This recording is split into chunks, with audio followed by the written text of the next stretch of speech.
Heyo, I'm Livecold, and this is Hikeback. This was, I don't remember how I came across this, but I heard that it was really, really good.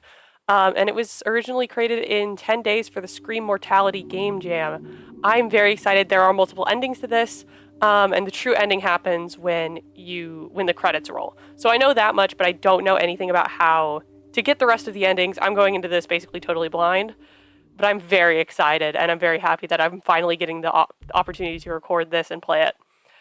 Let me tell you a story. It was late that night. I was driving through some backwoods to visit a friend. Then I spotted something on the side of the road. That's when I first saw you, sticking your thumb out looking for a lift. So I decided to stop and help you out. Alright, hitchhiking, that's always smart. The night was so dark that I could barely see your face, but I managed to catch a glimpse of you through my faded headlights. Your front was smeared with dirt and grime, and your hair stuck out in every direction. Yeah, that sounds typical. You asked me for a ride to the next town over. And I said yes. I watched you climb into the back seat. Okay. Stay sexy, don't get murdered. Don't pick up hitchhikers. And don't hitchhike. We rode together in silence for miles. There was no radio signal out here, so music wasn't much of an option. I could barely hear you breathing. Sometimes I forgot you were there at all. I could feel myself starting to nod off. You're driving, bro! The dust in the headlights swam in lazy streams. Uh-oh. And just as I started to drift away... Oh god, no. Dude! Something pierced through my stomach. Are you kidding me? Your arms were around my waist from behind the seat, your fingers clutching a bloody scalpel. My throat closed up, my mind went blank. My senses screaming, I lost control of the wheel.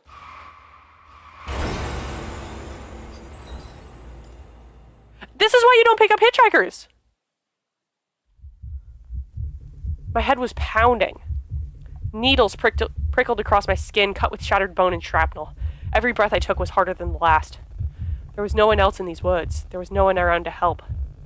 I was going to die here. Next to me, I could see you coughing up blood. Your arms were embedded with broken glass. I asked you why you did it. There was no point, after all. Now we were both going to die with no one around to find our bodies. See, this is just the frog and the scorpion, or the turtle and the scorpion, or the whatever and the scorpion. Like, this is... The hitchhiker's the scorpion, bro! Come on. You gave me a wry smile as my vision faded to black. You spoke with a voice like gravel and serrated teeth. You told me that you couldn't help it. Hello? It was in your nature.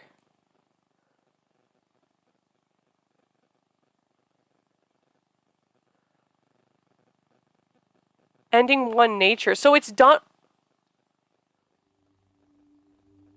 Interesting! Okay, so...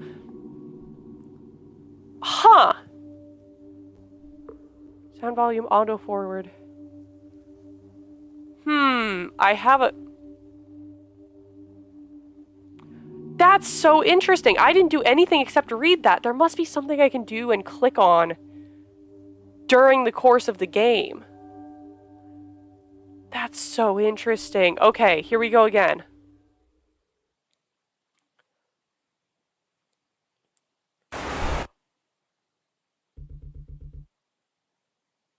Okay, hold on. Okay, let me tell you a story. My name's not important, never liked it much anyway. It's different! I was driving that night to visit a friend on the other side of the mountains. I'd never met them in person before, but they needed my help. That was all that mattered. This place really was out in the middle of nowhere, though. Not a sign of civilization to be seen. I was messing around with the radio when I saw you. Can I click anything here? A scrawny thing in dirty clothes, sticking your thumb out. So No. I decided to stop. What the hell, you know? Felt bad for you. Maybe you really needed the help. I don't think I could have lived with myself if I abandoned someone in a bad spot. So I flashed my headlights and pulled over beside you. Oh, this is... Okay. I see why people were recommending this. This is fascinating to me. As soon as I got out of the car, I could tell I made the right call. You looked like shit. Oh, and we can see their entire body now. The knees of your pants were all scuffed, and your whole body was smudged with dirt. You needed help. Badly. Hey, you alright? Where are you headed? You looked at me with blank stare, as if I was saying nothing but meaningless noise. I sighed and took a step forward. You eyed me warily. Look, you need a ride, right? If I'm taking you somewhere, then can you at least give me a direction?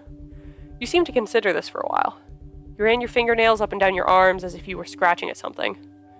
After a bit, you finally looked me in the eyes. Is there a town nearby? I could tell just by listening to you that you desperately needed a drink. Unfortunately, I didn't think the half-empty soda sitting in my cup holder would cut it. Nearby? No, not for a while yet. But there should be a gas station at the next exit. About a 20-minute drive or so. You chewed your lip in silence. Do you want me to take you there? You nodded, slowly. Please. So I stepped back toward the car and opened the door to the... Oh, okay. So I could either play it exactly how we just did and they get in the back seat. Or I guess I get in the back seat. I'm playing as... Well, it's me and you. Okay. I could either get in the back seat. Let's go with the back seat, because we can see if there's another branch up the road of this one and then come back to the passenger side. So I opened the door of the back seat. Better safe than sorry. You stared at me for only a moment before climbing inside. When I say that I'm me, I'm reading it as if the game is talking to me and not me speaking as the... Anyways, this gets convoluted real fast. Hey. What? Seatbelt. And no response. I turned around in my seat and pointed at the belt buckle. Put it on. I'm not moving this car until you do. You blinked at me, slowly, before pulling on the seatbelt. You examined it like it was a foreign object as you crossed it over your waist and hooked it into the buckle. With a sigh, I turned back towards the wheel and started up the engine. The radio still wasn't working. It was really starting to piss me off. I guess there wasn't much signal that far out. And all the while, you hardly made a sound. It was like you weren't even there. We drove for miles. Endless stretches of the same road, the same trees, the same dark expanse. For all we knew, we could have been driving in place. Things started getting blurry. My eyelids were heavy from the weight of all the hours on the road. I didn't want to risk falling asleep at the wheel, so I went ahead and downed the last of my energy drink. It was long since flat. The sugar and gunk and artificial flavors all stuck to my teeth. Gross. Still nothing from the back seat. I adjusted my rear view so I could get a look at what you were up to. I could barely see a thing. My throat closed up. What had I been thinking letting you into my car? I had no idea who you were, what you wanted, or what you were capable of. For all I knew, you could be hiding my body in a highway ditch somewhere by the morning. You were just a total stranger. How far were we to somewhere safe? If something happened, would anyone come to help? And as these thoughts swarmed my head... Stabbed me with the scalpel. I heard you moving around the back seat. My chest felt tight as panic surged inside of me. I swore that I could feel your breath on my neck. Were you about to kill me? I had to do something. Now. So I... spoke up. My mouth suddenly felt very dry. With a deep breath, I spoke. What do you think you're doing? And almost as soon as the words left my mouth, I got stabbed in the gut with a scalpel. Oh, I didn't get stabbed in the gut with a scalpel. Your arms wrapped around my chest from behind and something cold and sharp pressed against my neck. I am merely taking precautionary measures. I gripped the steering wheel like it was my last chance. Blood roared in my head. One flinch, one speed bump. That's all it would take for this stranger to slit my throat. As I swallowed, my skin sank a bit deeper into the blade. How so? Simple. You could stop this car and kill me at any time, or drop me off somewhere to rot in captivity. If you so wished, you could even crash this car and watch me burn, safe behind an airbag. Now didn't seem like the best time to mention that I took the airbags out of this thing years ago. But this way, you cannot kill me without killing yourself, and in turn, I cannot kill you without killing myself either. Thus, we are even. Does that make sense? You're the scorpion, bro! This is the scorpion! This is the goddamn scorpion and the turtle again. Man. You waited for an answer. It doesn't make any sense at all. Couldn't help it. My temper flared. Like hell that makes sense. The fuck are you even talking about? Why would I do something like that right after stopping to help you out? Not to mention risk getting killed myself. I was just trying to show you a bit of kindness, that's all. I took a second to catch my breath. I wasn't even sure where all that came from. You were waiting patiently for me to finish. After a few moments, you spoke again. Kindness, you say. Yeah, heard of it? You ever consider that maybe, just maybe, all I wanted was to be nice? And a fat lot of good that did me. Now you're threatening to kill me for it. I felt your fingers wrap around my shoulder in a steady rhythm. You took a while to respond this time.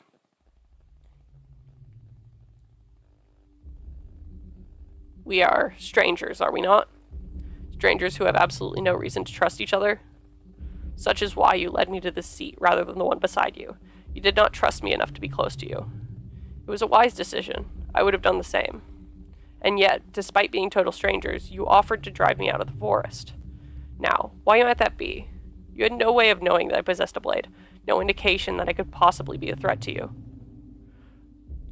Dude, no. Okay, I mean, given that, like, we as the player know, like, we've played this. We know that we know that the you, the me, the who, the you. This is like when people play Among Us where everybody's just pronouns and everyone's like I and me and he and they. But we know that you possesses a scalpel. It was described as a scalpel in the first one.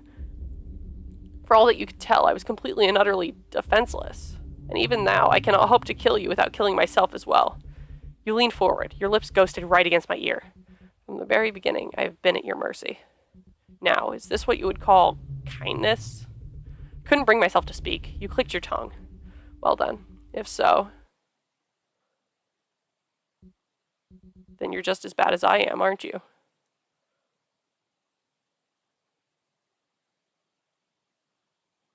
Huh. Well, it's not like the driver, I'm going to call them driver and hitchhiker, because that's going to be a lot easier than you and me.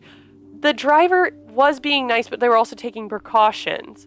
They were not necessarily being evil or being bad. Not like that. Let me tell you a story. My name's not important. Never liked it much anyway. I was driving that night to visit a friend on the other side of the mountains. Okay, I'm going to skip ahead, but yeah, the driver is not as bad as the hitchhiker. They were taking precautions that were necessary while still being kind. It was really the hitchhiker who started the entire thing, especially, I mean, it was the hitchhiker who started the entire thing by putting the scalpel up to the driver's neck. Either way, this is Uber driver rules. Like, passenger gets in the back seat. Uber drivers, taxis, whatever. You only use the front seat if it's the last one available. I'm going to move up to radio. I kept driving. That's the next option. We have an option there. But I want to play through, I'll keep that one for the last one, actually. I decided to stop. What the hell, I felt bad for you. We've done this piece. Flashed my headlights and pulled over. So now, I think we will move forward to that very end piece where I said whatever it was I said with the mirror up in here. So I'll try to see, what is return? No, okay.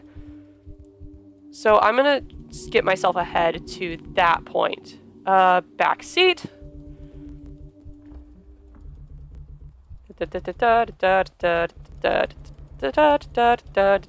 Just killing my space bar. Wait! Hold on, no, okay. Lose unsafe progress. I have to do that, because there was, the red flash did something different. Maybe if let me tell you a story. Name's not important, never liked it much anyway. That's all the same. Never met them in person before, but they needed my help, that was all that mattered. This place really was out in the middle of nowhere, though. No sign of civilization to be seen. I was messing around with the radio when I saw you, a scrawny thing in dirty clothes sticking your thumb out. So I decided to stop, I'm getting slightly different lines. I didn't realize the lines were slightly different. As soon as I got to write the call, like shit, then use your pants to scuff and your whole body was smudged with dirt, needed help. "You all right? Where are you headed?" You looked at me with a blank stare, as if I was saying meaningless noise. Sighed and took a step forward. You eyed me warily. "Look, you need a ride, right? If I'm taking you somewhere, then can you at least give me a direction? You seemed to consider this for a while. Ran your fingernails up and down your arms. That's all the same. Is there a town nearby? I think that's the same. Yep, that should be the same. Unfortunately, I didn't think the half-empty soda sitting in my cup holder would cut it. Nearby, no, not for a while yet. That should be all the same. Backseat. I think that red flash is what changed. Because after that red flash, it was the empty soda can, the empty energy drink. Hey, seatbelt, and no response. Turned around in my seat and pointed at the belt buckle, put it on. Yep.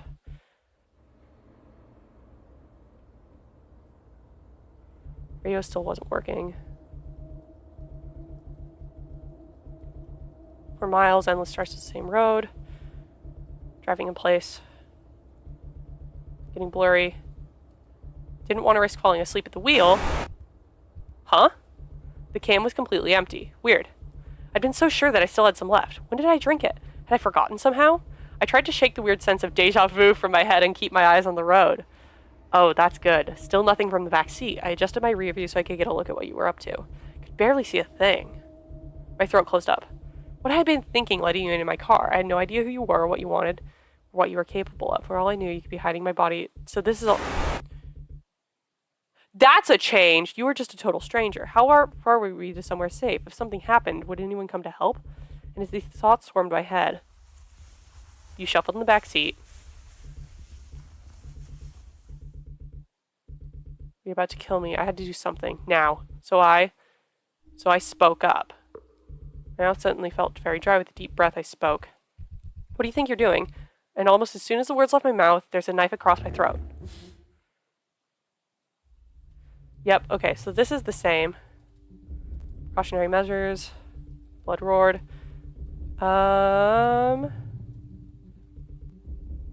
But this is all the same. You have a point. I racked my brain for any good answers, and I came up to empty. Couldn't really argue with that now, could I? I sighed, trying not to think about how close I was to dying at any moment as I drove. I admit it. You do have a point there. But, what happens when we make it to the gas station? You know, what's keeping you from killing me as soon as I stop the car? You huffed. I have no reason to. All I need is the ride. Sure, I guess. But why should I believe that? You're already threatening to kill me and all. You would just have to trust me. Trust you, huh? Well, we're strangers, yeah? For some reason, you snorted as if I'd said something funny. That is correct. And I don't know a thing about you. Trusting you is a pretty big ask. So, can I really afford to do that? If I stop this car, I'd be throwing away the only leverage I have against you right now. Then, by that same logic, if I take away this blade, I would be making the same foolish mistake. Stop being the scorpion! We sat there in silence. I guess we're at a standstill then, aren't we? Your fingernails dug into my shoulder, the scalpel nicking at my skin. It's a scalpel again. I suppose we are. Ending 4, standstill. Okay. Huh. I'm gonna keep going through this to like the very last answer that was different and selecting that one. So the last one was speaking up. So I'm slamming on the brakes this time. That's where we're at. This is fascinating. This is like, huh. Again. Let me tell you a story. Decided to stop. Back seat. Didn't want to risk falling asleep at the wheel, so can was completely empty. Weird. Here we go. You are just a total stranger. That's going to change at some point. The red is going to change total stranger to something else. Or it's changing something else to total stranger. As these thoughts swarmed my head, started moving the back seat. Panic. About to kill me, had to do something now, so I slammed on the brakes. I couldn't take it anymore. I needed you out of my car, now. Without hesitation or warning, I veered off toward the side of the road and hit the brakes. Except, I didn't catch the tree in time.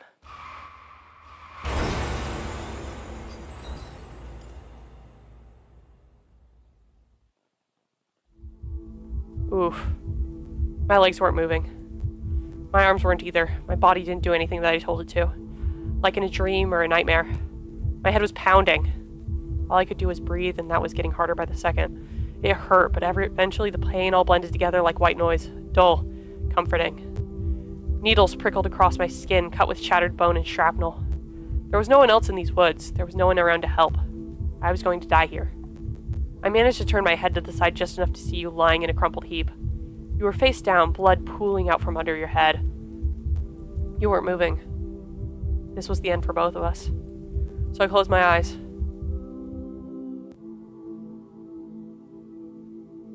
You were going to kill me anyways. I just knew it somehow.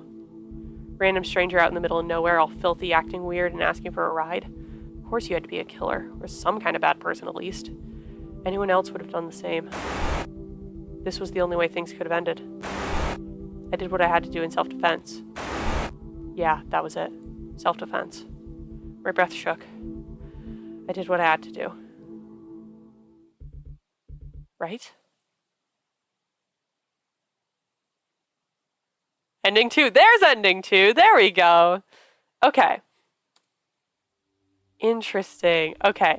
So I think that now we get them in the passenger seat. It hurts. Let me tell you a story. I think that it's passenger seat now. Never met them in person. This is all the same. I kept driving as going to be the last choice, so I decided to stop. What the hell, you know? Felt bad for you. Maybe you really needed the help. I don't think I could have lived with myself if I abandoned someone in a bad spot. And we get them into the passenger seat, baby! All this stuff. Blood out of your nose. You needed help badly. Hey, you alright? Where are you headed? You looked at me with a blank stare as if I was saying nothing but meaningless noise. Decided and took a step forward. You eyed me warily. Look, you need a ride, right? The bloody nose is different. The bloody nose line is different. Passenger side. So I opened the doors of the passenger side. You seemed harmless enough, and there was no point in being rude. You didn't move. Everything okay?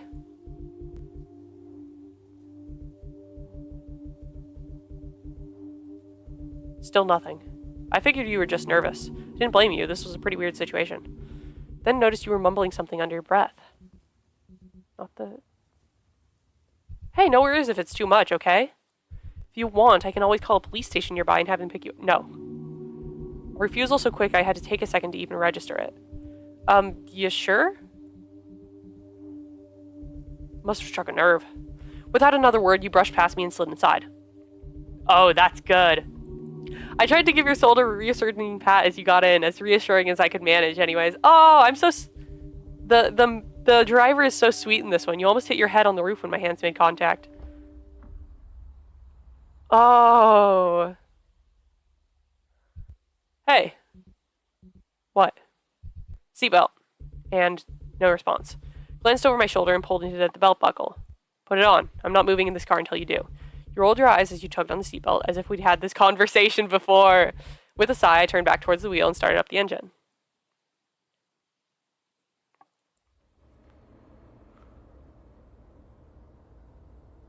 The radio still wasn't working. It was really starting to piss me off.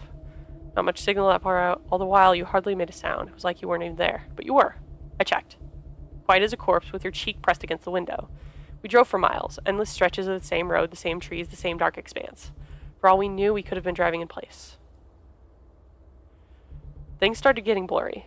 My eyelids were heavy from the weight of all the hours on the road. I didn't want to risk falling asleep at the wheel, so I... Huh? The can was completely empty. Weird. And so sure I still had some left. Deja vu. I caught you staring at me out of the corner of my eye. But as soon as I noticed, you turned back towards the window. My arm is falling asleep. I needed something more substantial to keep me awake. Music would have been fine, but the radio still refused to cooperate. What to do? Oh, right. As I heard you shuffling around in your seat, I realized that some friendly conversation could definitely keep me up. I hardly knew anything about you, after all. You were just a total stranger. No harm in breaking the ice, right? So I glanced over towards you and spoke. Hey, so what are you... I managed to see your scalpel seconds before it went straight through my eye. The next thing I knew, we were both crashing through the windshield.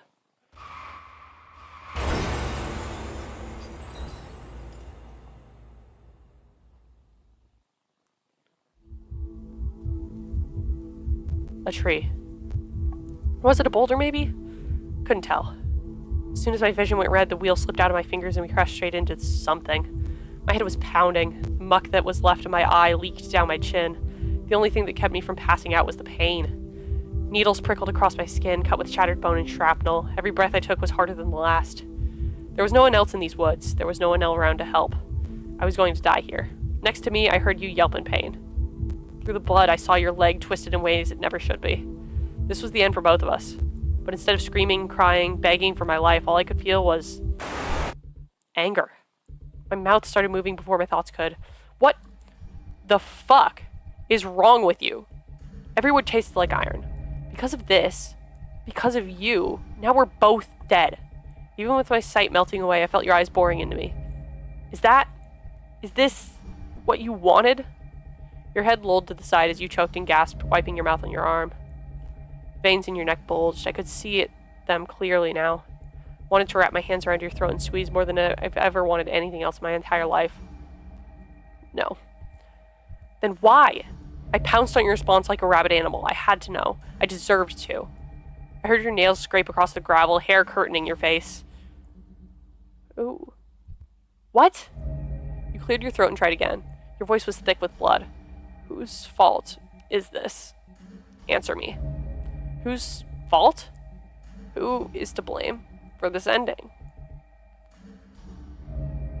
The one to blame is... Oh.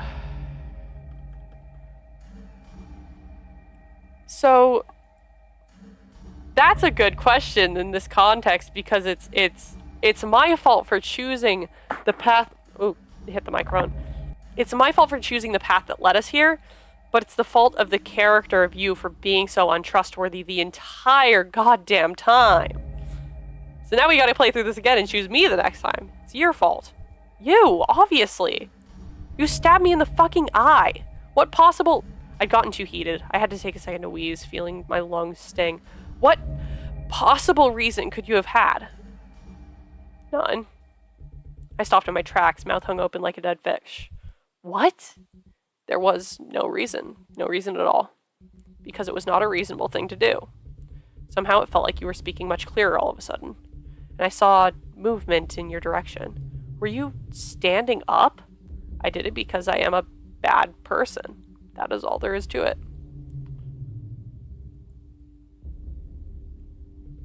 I couldn't keep the eye I had left open for any longer, even as my mind raced. I felt someone, you, right next to me, a creeping heat that sent goosebumps running up my neck. Because for people like me, I heard the smile in your voice. It's in my nature.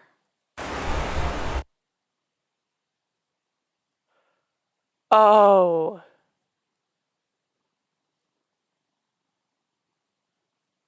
I can't remember what...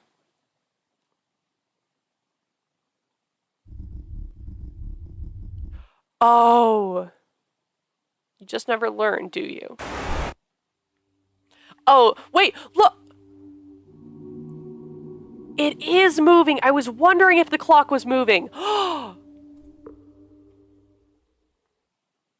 Oh my god! One more time. Oh, this is fascinating! My name's not important, never liked it much anyway. So, same stuff, I choose me this time. My windshield got cracked somehow, I have no idea how that happened. It was no big deal. The car had already seen much better days, and one little crack wouldn't do any more harm. Even though I didn't remember having it. I was messing around with the radio when I saw you. Scrawny thing in dirty clothes, sticking your thumb out. So I decided to stop, open the door to the passenger side. No harm in breaking the ice, right? So I glanced over towards you and spoke. Okay, so what are you? And stabbed in the eye. Whose fault is this? Answer me. Whose fault? Who is to blame for this ending? It's my fault. clarity struck me then, almost as quickly as the anger had. As ridiculous as it sounded, as much as I barely believed it myself. Me? Pardon? You sounded just as surprised as I felt, but the longer I thought about it, the more it made sense. If I hadn't stopped, if I hadn't picked you up or given you a lift, then this wouldn't have happened. Something squeezed down on my chest. I couldn't tell if it was from the impact or something else. How do you figure? Somehow it felt like you were speaking much clearer all of a sudden, but I didn't dwell on it for too long. I should have known better. Don't trust strangers and all that, right? I wanted to laugh, but it hurt too much to even try. So I should have known better. Someone like you, how else could this have ended? All that frustration, all that blind anger and desperation and bitterness that I had felt, all I could feel now was regret. Regret that it had to end this way. I didn't realize how much time had passed until you spoke again. It's not your fault. What?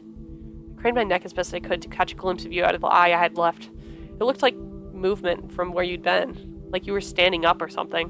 But that was impossible, right? You couldn't help it. You spoke so softly as if you were trying to comfort me. Something pressed against my hair, something warm, like someone was petting my head. You sighed. Just couldn't help it. And then I die! Because it's in your nature. Oh.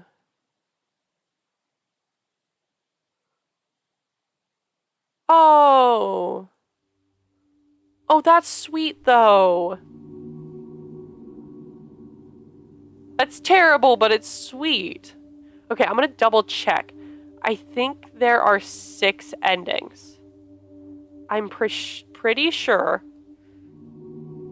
There are 18 different endings, not including variants. Hello? Are you kidding me? Wait, so there's so many. I thought there were like 6. I don't know where I got 6 from. There's 18 endings, not including variants. What do you mean not including variants?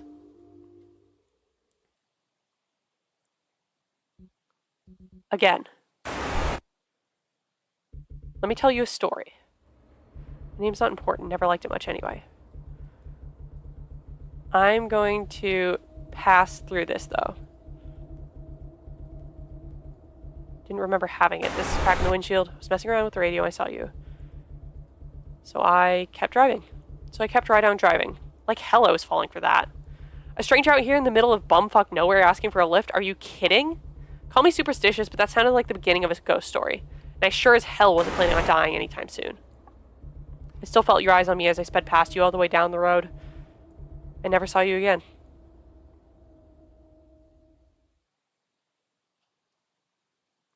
Ending 5, common sense.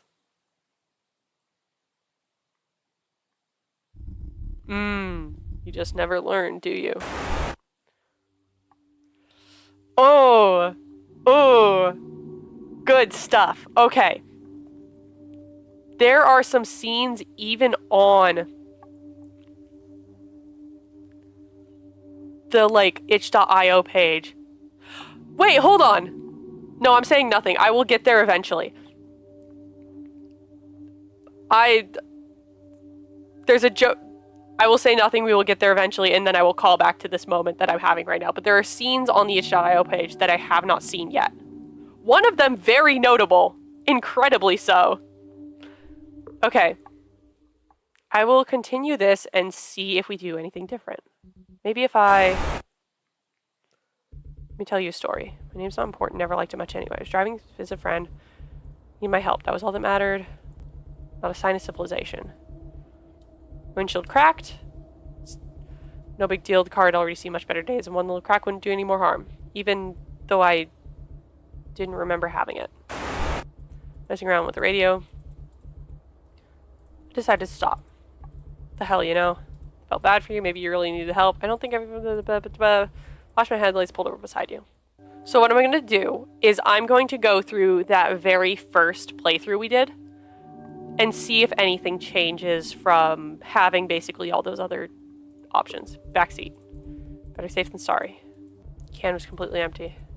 Total stranger. How far were we to somewhere safe? If something happened, would anyone come to help? Heard you moving around the backseat.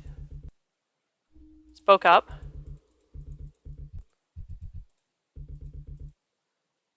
And then I get a knife to my neck. Yep. Precautionary measures. Stop this car and kill me or drop me off. You cannot kill me without killing yourself, and in turn I cannot kill you without killing myself either. Even. That doesn't make any sense at all. We are strangers, are we not? Just as you had once told me. Strangers who have absolutely no reason to trust each other.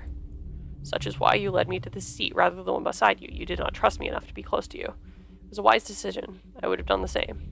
And yet, despite being total strangers, you offered to drive me out of the forest. Now, why might that be? You had no way of knowing that I possessed a blade. No indication. I think this is all the same. All that you could tell, I was completely and utterly defenseless. Even now, I cannot help to kill you without killing myself as well. Lean forward, your lips go straight against my ear. From the very beginning, I have been at your mercy. Is this what you called kindness?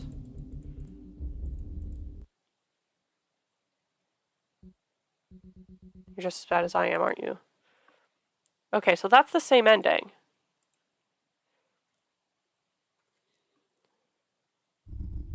You just never learn, do you? Just never learn.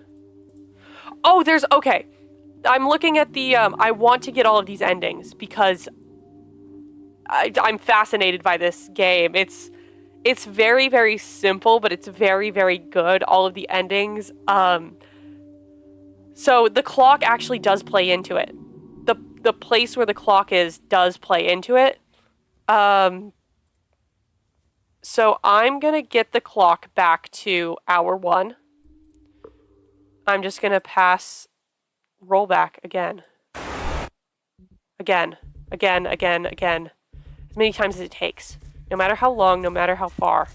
No matter how much I had to suffer. No matter how many times I rolled back. Because I needed to keep going. This is different! Because I needed to keep running. Because I needed to escape this endless cycle. There. First oak, second bend on the left. So the only way from here was... run. Forward. My shoes were thinning at this point. The soles couldn't take much more of the same rocks, the same twigs, the same scattered debris. Just another one of the things I had to let stick around each time, as obnoxious as it was. If I wasted my energy rolling back every single little detail, I'd be dead by now. It just wasn't worth it. So I settled for letting a few things slip through the cracks. And I didn't have much stamina left as it was. Exhaustion weighed at my every step, leaving me lagging behind. Already 2.5 seconds slower to the landmark, I was running out of time. Third bend, second stump. Only one option. Run. So I kept running. As long as I kept moving, as long as I kept running, I'd make it eventually, right? Even if all I was doing was running in place. My lungs burned. I couldn't outrun her forever, I knew that much. I'm not stupid. But I didn't have much of a choice anymore. If I got too far for her liking, she'd pull on my reins and drag me all the way back, kicking and screaming. Not this time. This time, I'd make it. Whenever this time would actually be. My muscles screamed, my breath sharp, stinging. I bit down on my arm. It kept me going, distracted from the ache. Pain's like an itch that way. If you ignored it, it would only get worse. Scratch it, and you'd get relief, if only for a little while. Next bend. 8th stump. Run. Yeah, that was it. Keep running. Keep running. Keep surviving. Make it across the road and...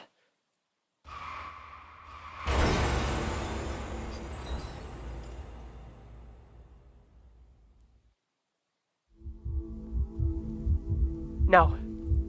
No. Not again. Not again. Shit.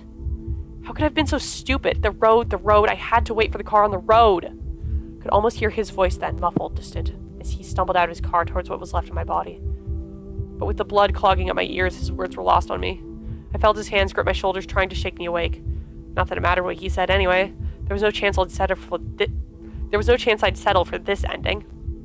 Even if my body was broken and bleeding, I could just roll back and everything would settle into place again. Like it never happened at all. So I willed myself to roll back.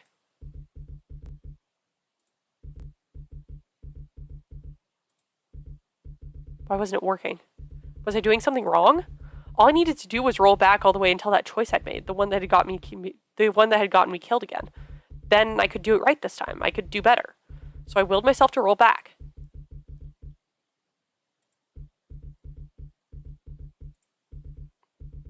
Why wasn't it working? Was I doing something wrong? All I needed to do was roll back all the way until that choice I'd made, the one that had gotten me killed again. Then I could do it right this time. I could do better. So I have to roll back.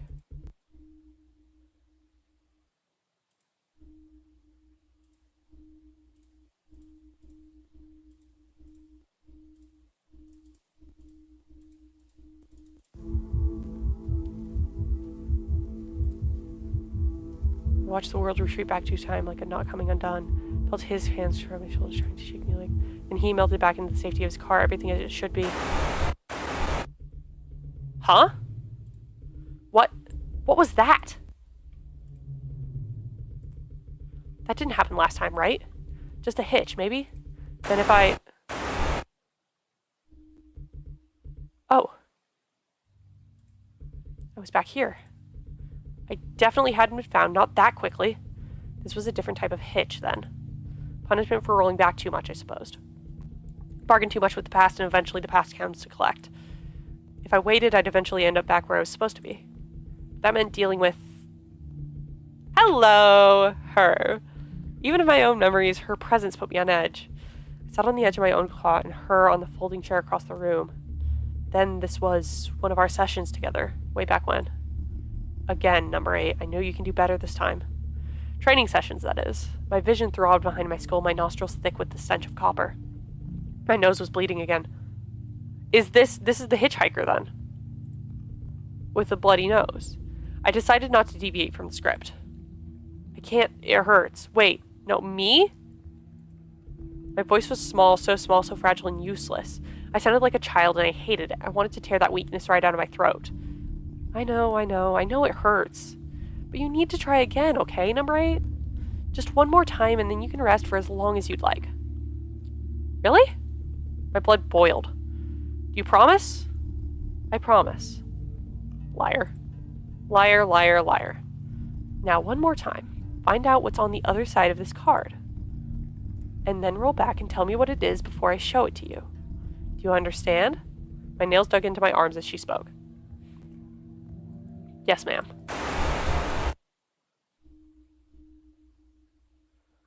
Oh, God. No.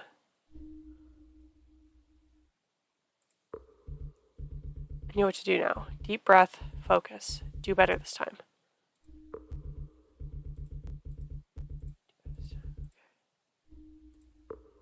Car would be passing by on the road any second now. If I ran, I'd get hit. So I caught myself on a nearby tree and crouched down into the brush. But I always came to the same inevitable conclusion. I couldn't keep going like this. My legs hurt, my stomach groaned, my eyelids begged for rest. I knew how this worked. I'd seen the movies. The movies I was allowed to watch, in any case. I crept towards the side of the road and stuck my thumb out, just like I remembered. But in the movies, someone always winds up dead by the end, right? I didn't know what other choice I had. My scalpel hung heavy against my thigh, the one I'd been able to take with me, the one thing that had kept me alive. There had to be a better ending to this. There had to be. I wasn't going to give up, no matter what it took. So he flashed his headlights and pulled over right alongside me.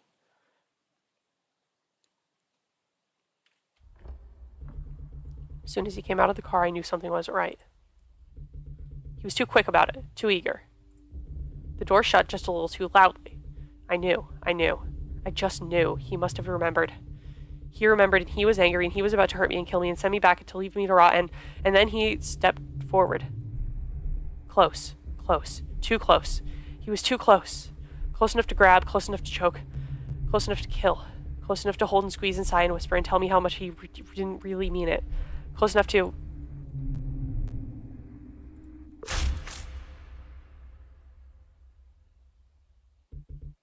My scalpel sank into his side. It gave so easily like dough parting around my finger, but it wasn't enough. He pinned me to the ground. My scalpel was still stuck inside him, but this time it hadn't been fatal. He twisted my arm behind my back farther. I heard something snap. Screamed into the dirt, tears biting at the edges of my eyes as my arm limp in his grasp. It hurts. Make it stop. Please make it stop. Hissing through my teeth, I squeezed my eyes shut. I had to go back. I had to. I couldn't let it end like this. I knew it was scary. I knew it would hurt to feel it break again. But I didn't have a choice, not anymore. All it would take was a quick rewind. I had to go back. If I can keep going, I can stop this before it happens. Just keep going, even if it hurts. Even if the pain feels absolutely unbearable. It took every ounce of me to stay focused as I lived through the pain all over again. Shit, just a little further and I'd be free. Now he'll pin me to the ground and...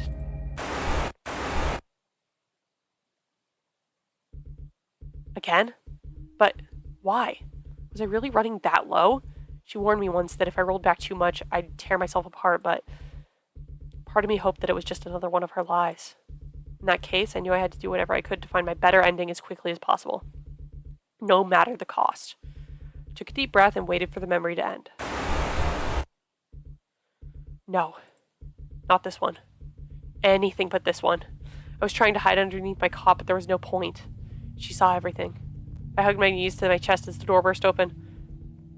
I heard her heels when she walked in. 2 sets of boots followed her. Security guards. I tried to be quiet. I tried to be still. I tried to be invisible. But it didn't work, of course. I always wound up right back here, right back in this horrible limbo.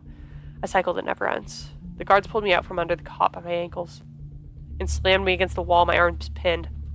I struggled. I squirmed a bit and screamed and kicked. Nothing worked. She stood between them, her eyes boring into mine. I couldn't look away even if I tried. Now you're in trouble, don't you, number 8? I bit my tongue to keep myself from answering on impulse. I think you do. I heard that you tried to run away again last night, number 8. The boys told me that you were quite the troublemaker, that you injured 3 of them when they brought you back home. They say you even roped a civilian into your antics. Apparently you convinced some poor old woman to hide you from us. Is this all true, number 8? I tasted copper again. It's your fault. Oh? You killed her. She was only trying to help and you killed her for it. Is that right? Yet you're perfectly aware of what we're capable of, are you not? You know how much I care about you. And you know how far we'd go to bring you back safely to us. Even so, knowing all of this, you still put that woman in harm's way. This woman you believed to be so innocent. Did you ever consider her safety, number 8? Or were you content to use her for your own selfish ends? Stop it. We didn't kill her, number 8. You did. Shit. She cut my chin, her thumb stroking my cheek. You're not a good person, number 8.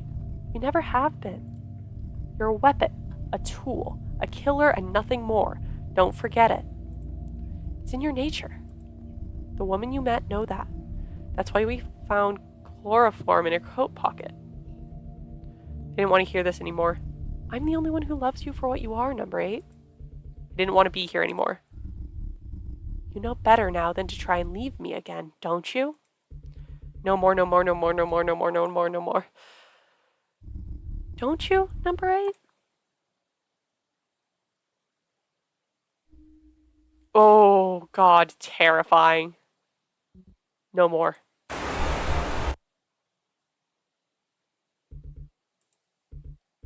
Breathe. I was out, back to before he left the car, but that was fine. I remembered something important. I remembered what had felt so wrong last time. I focused, trying to collect my thoughts.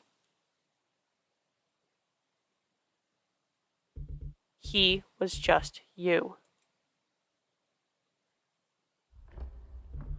You came out of the car right on schedule, but something was still off. That smile of yours, usually it was the first thing I saw. The last, too, sometimes. But this time it was nowhere to be found.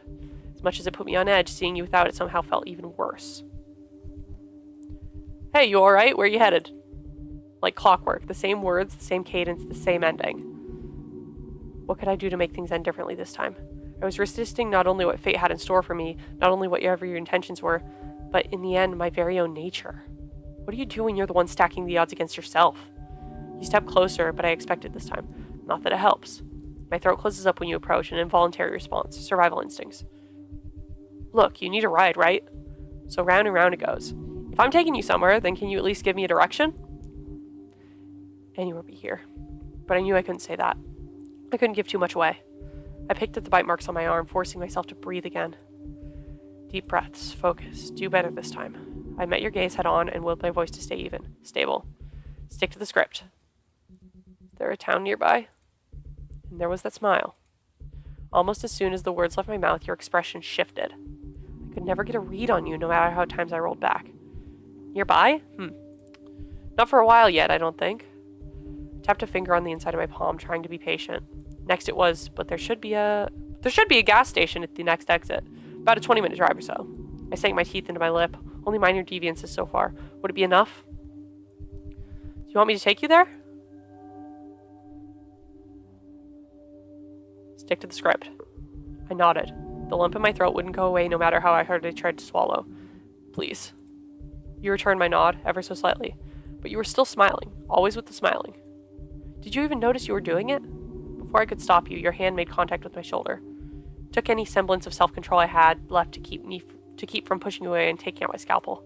You patted me twice and turned back towards the car. I watched you closely, making sure you opened the right door. Backseat. Good.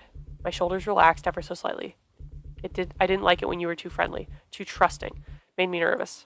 I'd already seen a lifetime's worth of you, but even so, I couldn't risk trusting you back. I had no idea who you really were, after all. You coming? Moment of truth. My scalpel felt cold, pressing against my skin as I climbed inside.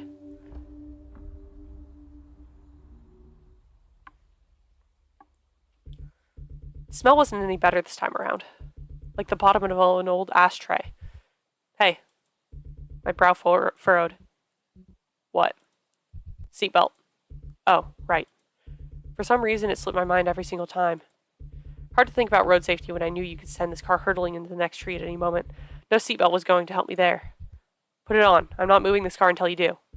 Whatever. I crossed it over my chest and tugged it into the buckle without another word.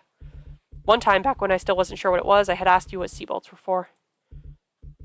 You started asking me a whole lot of questions after that, ones I didn't like too much. It didn't end well. That was about the time I'd realized that you couldn't know the truth, not even pieces of it. People didn't tend to take it too well when they found ticking time bombs in their cars.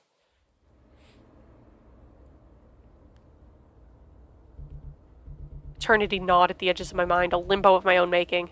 Miles passed behind us, the same road, the same trees, the same dark expanse. My nails dug into my arms. It was like torture waiting to see what this loop would have in store for me. Would we crash? Another threat, maybe? Would you try to turn me into the police? What was it that I had to do to get the right ending this time? How long would it take until I was free? How many times would my nature get the better of me? What was I doing wrong? My eyes stung. You moved. You weren't supposed to do that. You only shifted in your seat like that when you were suspicious of me. I glanced up and the drink was gone. Not right, not right, not right. Not right at all. I'd left that hitch behind ages ago, more trouble than it was worth. So you were supposed to realize that it was empty when you picked it up to take a sip and go back to driving. Like normal. But your cup holder was empty and it wasn't right. Not right at all. Had you realized? Did I get something wrong? Did I make it too obvious? Had I left too many hitches behind? Did you remember everything? Were you just playing along so you could get me back in your car and find the right moment to kill me? Or send me back to her? How much longer? How much longer until I died again? How much longer until they collared me and locked me away for good? How much longer until the windshield shattered into pieces across my chest? How much longer until... Hey. Oh God, you knew. My scalpel was in my hands already. I didn't remember how it got there. So, I've been meaning to ask, what's got you hitchhiking like this anyway? What are you looking to find in town? Were you taunting me? You had to know already. You had to. Can I roll back? I'm curious, because I haven't used the rollback feature at all yet. Okay, so there's nothing there yet, because I would have gotten text. Waited for my answer. What was I looking for? I'm gonna go get some water really quick. Oh, I have my water right here. Wow, I'm so considerate of myself, making sure I have water in hand. You know, this game says a usual session lasts an hour, but I'm going to try to get all the endings. And with how this is going so far, this is going to take a while. But I'm enjoying this so much. This is great. All right, a better ending. I'm looking for a better ending. I knew there was one still out there for me. I knew it. All I had to do was find it, earn it. There was no way that everything I had been through was for nothing. Better ending? Ending to what? Everything. I thumbed the edge of my scalpel. I don't think I catch your meaning. You have no need to. It is none of your business. I heard you snort. Kind of is. You're in my car, you know? You're not planning on doing something dangerous, are you? The blade stung at my flesh. And if I was? I didn't wait for an answer. This path was already a lost cause. You must have figured it out already, but I wouldn't be so careless the next time. Before you realized what I truly was, before you lost control of the wheel, I drove my scalpel into the back of your seat. And I prepared myself to start again. This is the first sword. Is it the first one? Because in the very first one, the driver gets stabbed in the back. So I prepared myself to start again. So this might be the first ending again. Ending 8, denial. Cool. Is this really the ending that I want? Okay, I already screwed up because there's a bunch of 8 endings where I should have rolled back, which I kind of realized when I had the option to roll back, but we are going to move to the next endings because now we are no longer on hour 8, which was ending 8. So we're on anywhere from 9 to 12, which is good. Let's see what we got to do hour ending 9. Ending 9. Roll back. I don't want it to end like this. And there goes the rollback. Where was I? Oh, right. I was driving through the mountains that night to visit someone on the other side. A friend. Met him online a couple months ago. Never saw him in person, though. Obviously. That would ruin the surprise, after all. I tapped my fingers against the steering wheel. This area was definitely rustic. Small town, small people, small problems. It made things easier. I didn't bother messing with the radio any further. It had long since given up the ghost. I ran my thumb over the cross on my neck, thinking. Planning. And then I remembered something. Something important. It was something that had never happened before, but it was a memory nonetheless.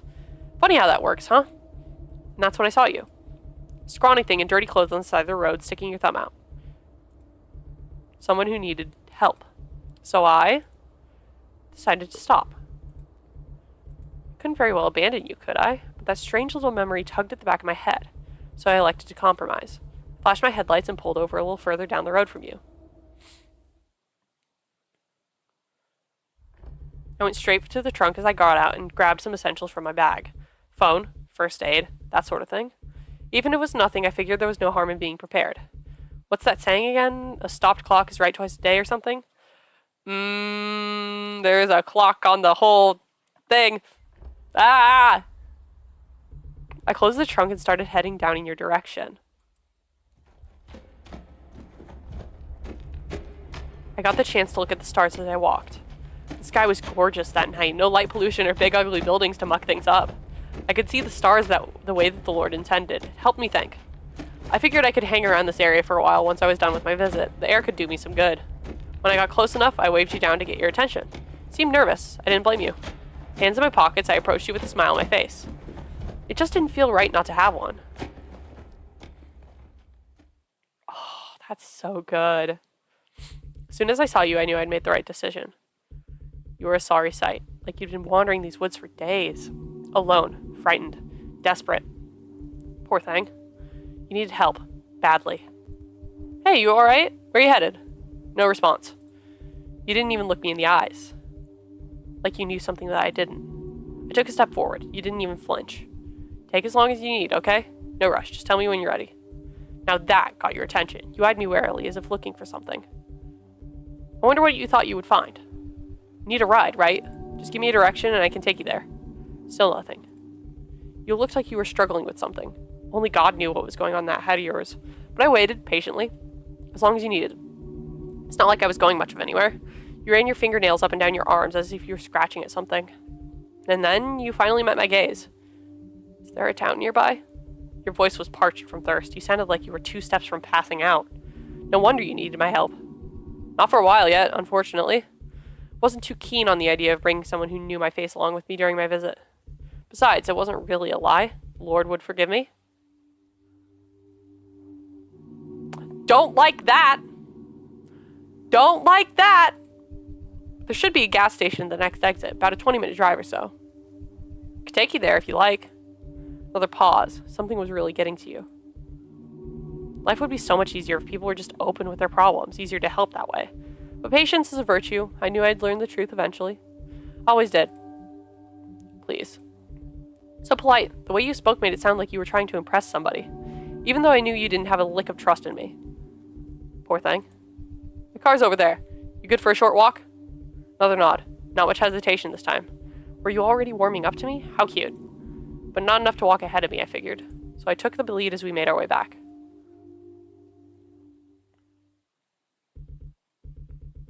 I pressed a kiss to my cross when you weren't looking. Don't like that!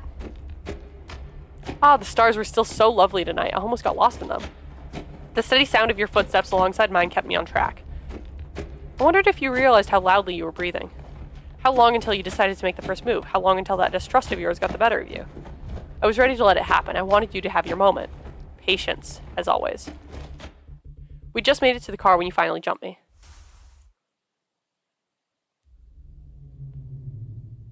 Pinned up against the door to the driver's seat with your scalpel at my neck. Well, that had been your plan anyway, but I'd remembered something that never happened before. And now my fingers closed around your trembling wrist as you strained, trying so desperately to drive the blade into my flesh. You were too exhausted to use your full strength, so I watched you struggle in vain. What do you think you're doing? Your teeth ground against each other, so determined to see this through. Is that any way to repay a stranger's kindness? I tightened my grip, my nails digging into bone and fragile skin. You hissed, face scrunched up in pain. It was all the distraction I needed. The side of the car groaned as I slammed your weight into it. My hand was caught in fistfuls of your hair. You hung limply from my grasp like a doll. The scalpel slipped out from your fingertips. Your eye twitched where the side of your face had made impact. With a sigh, I tossed you back onto the ground. You struggled to sit up. I kicked the scalpel into the car. No time for silly things like that anymore. Ah, you were still trying to fight, teeth bared, pulling yourself up to your knees. We couldn't have that now, could we? Oh, so I pulled my gun out of my pocket and aimed it right at your head. You froze, eyes wide as ever, like a deer in the headlights. Poor thing. You really hadn't expected this at all, had you? That's enough. Sit down. To my surprise, you complied rather quickly. It's like all the fighting you just vanished. All it took was a little tough love, huh? Oh, I don't like that. There you go. Feeling better now? Your eyes stayed locked on the end of the barrel. Care to tell me why you decided to stab me in the back? Kept my voice even, gentle, no sense in losing my temper or anything. You swallowed. I could see your lip trembling. You glanced down at the ground beneath the car. Someone was getting ideas. I flicked the side of the gun with my other hand, finger still on the trigger. You jumped at the sound. Eyes up here, buddy. Let's try again, shall we? Why were you trying to kill me? You inhaled sharply. Please. Ah, so you'd finally found that voice of yours. What was that? I gestured with the end of the gun. Your chest rose and fell, shaking like a leaf. Please, please don't kill me. You sounded like you were about to cry. But that didn't exactly answer my question now, did it? One more time. Think carefully, all right?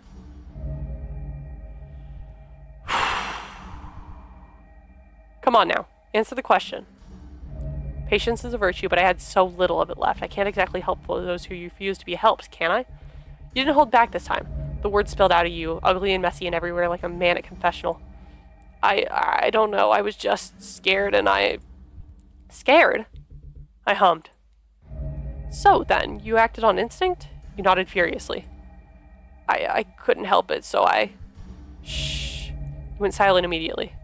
Just one more question for me. One more and I'll set you free. Your eyes widened. One more, okay? Whose fault is this? Because that's what the ending is saying. The ending guide. Think carefully. I tilted my head, meeting your eyes. Are you a bad person? You didn't respond. You want to go free, don't you? Answer me then. Are you a bad person? You stammer uselessly. I don't know. I don't understand what you're not sure?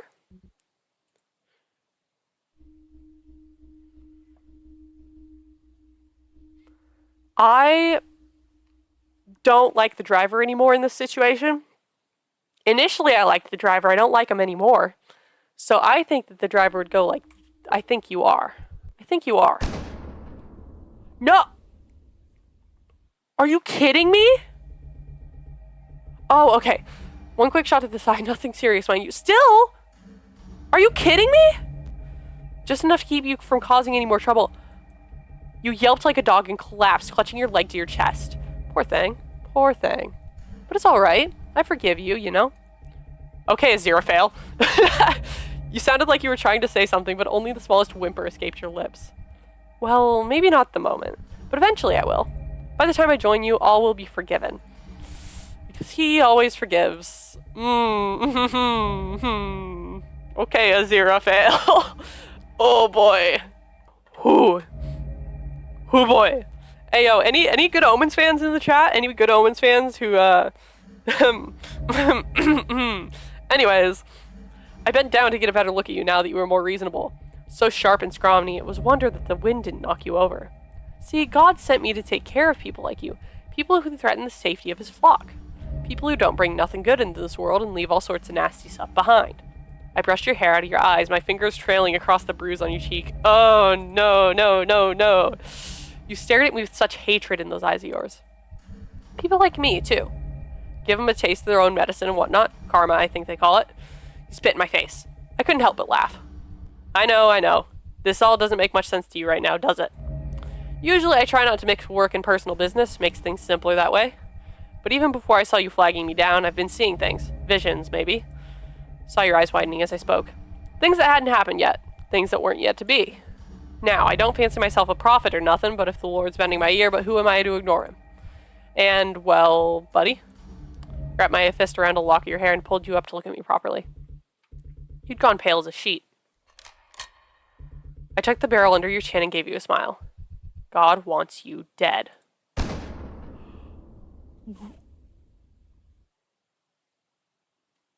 I'm sorry? I'm sorry? I'm sorry. I'm sorry, what?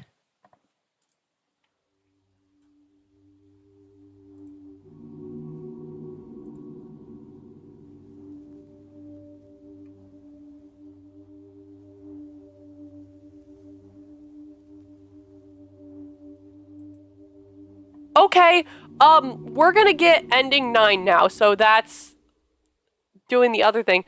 See, when I saw 18 endings, I was like, with this same, but we've done all 6 of the ending, like, we've done 6 endings, like, there's not any more we can do here, and then we got to the next thing, and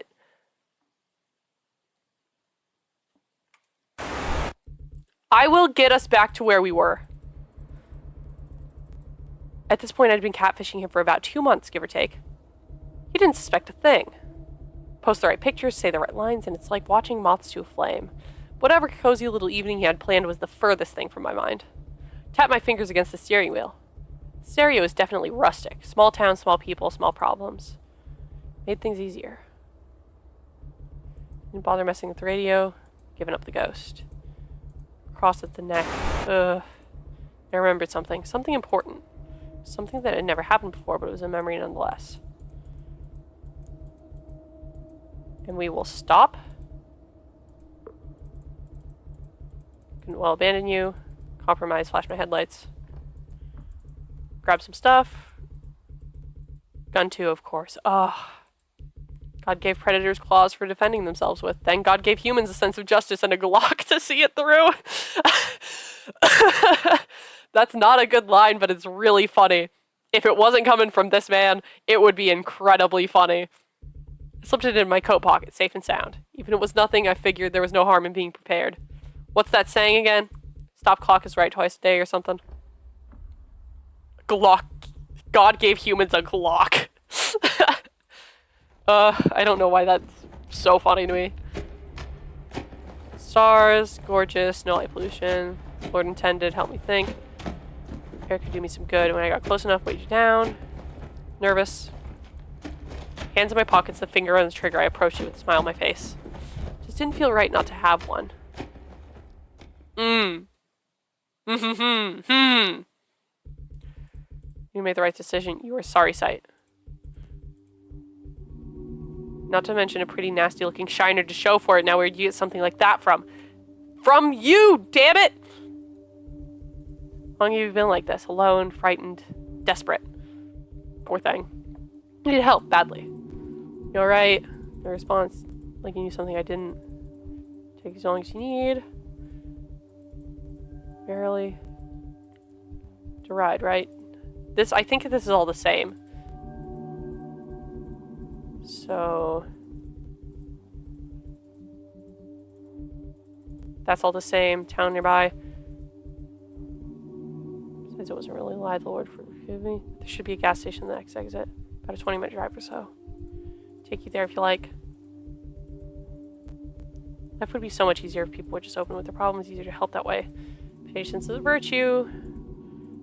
Please. So polite.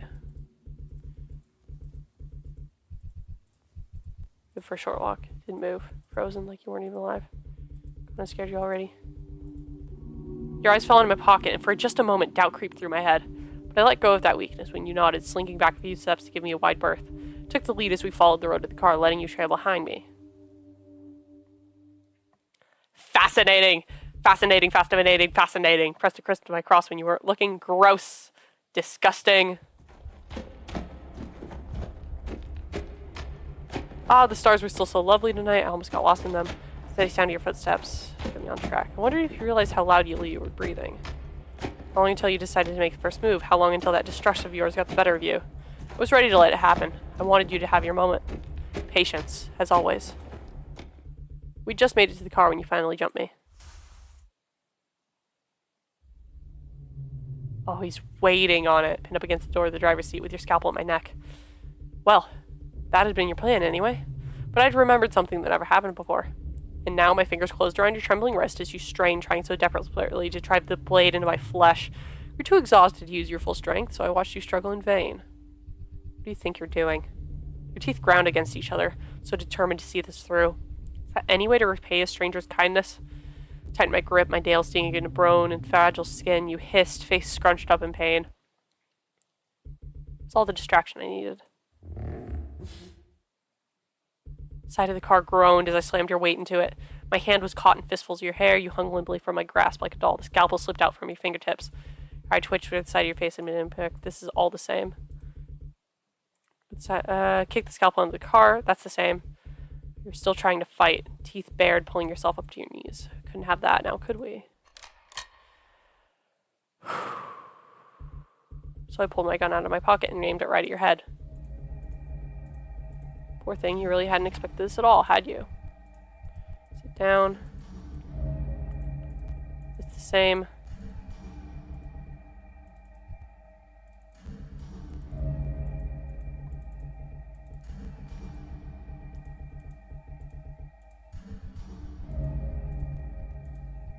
Why were you trying to kill me? You inhaled sharply. Please. So you... This is all the same stuff. You sounded like you were about to cry. Didn't answer my question. We gotta get back to... Oh, I hate this. This is so bad. You didn't hold back this time. The words spilled out of you, ugly and messy and everywhere, like a man at a confessional. I don't know, I was just scared and scared. We're getting close to it.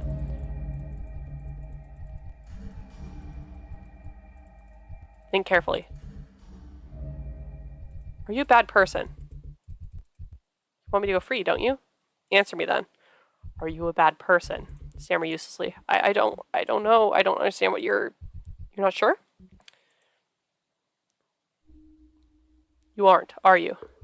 You aren't, are you? Your brow furrowed. I smile. It's alright, I can tell. Bad people, they don't just come popping out of the ground, you see. Evil is made, raised. The world just pushes and pushes and pushes, and sooner or later you start to push back. Seems reasonable, doesn't it? Didn't say a word, but you didn't have to. So, how'd you get to this point? Just how far did this world push you? Crouched down to meet you at eye level, watching those eyes of yours start to water. You must have been through so much to think that this was your only option. But it never ends, does it? No matter how hard you try. No matter how hard you push back, you're always left with the pain, and it never, ever leaves. And your tears streamed all the way down to your chin. An endless cycle. Exactly. Round and round it goes. Life like that is enough to break you. You must be exhausted. You nodded. There was such relief in your face.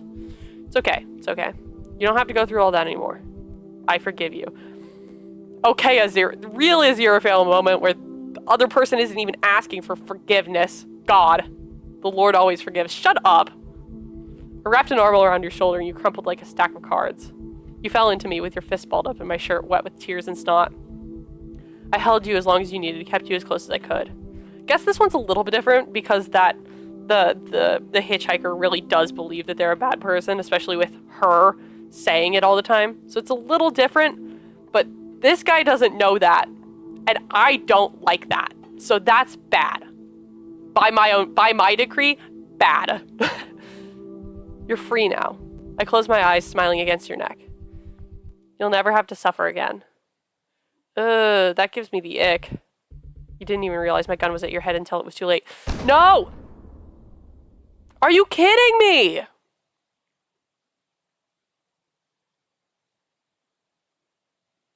Complex. Now, it could be complex. Like, it could be, this is a complex ending. No, this guy has a complex. Complex, that's what he has. Back at it again with the white vans. Here we go. What are you... Where was I? Oh, right. Driving through the mountains. Friend. He lived a little while from my usual stomping ground, but I didn't mind it none. If I just stuck to the same places, people would start getting suspicious, start connecting the dots. Besides, there were only so many creeps and weirdos I could find on local dating sites. Branching out like this came with the job. The less people like him in the world, the better. Tap my fingers against the steering wheel. This area was definitely rustic. Small town, small people, small problems. Made things easier. Didn't bother messing with the radio any further. It had long since given up the ghost. I ran my thumb over the cross on my neck. Thinking, planning. I remembered something important, something that had never happened before, but a memory. Sticking your thumb out, someone who needed help. So I decided to stop. I want to make sure that I...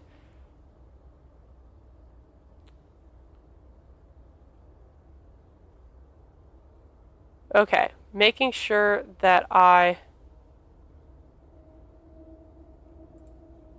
do things properly. Decided to stop. Had a job to do. I flashed my headlights and pulled over a little further down the road from you. Went straight to the trunk as I got out and grabbed some essentials from my bag. Phone, first aid, that sort of thing. Oh, and my gun too, of course. Of course! God gave predators claws for defending themselves with, then God gave humans a sense of justice and a Glock to see it through.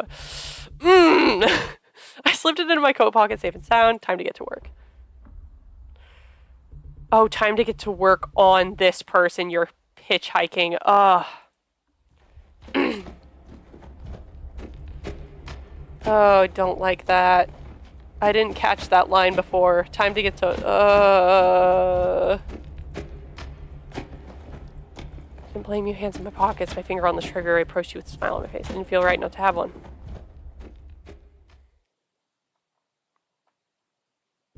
As soon as I saw you, took out my gun and pulled the trigger.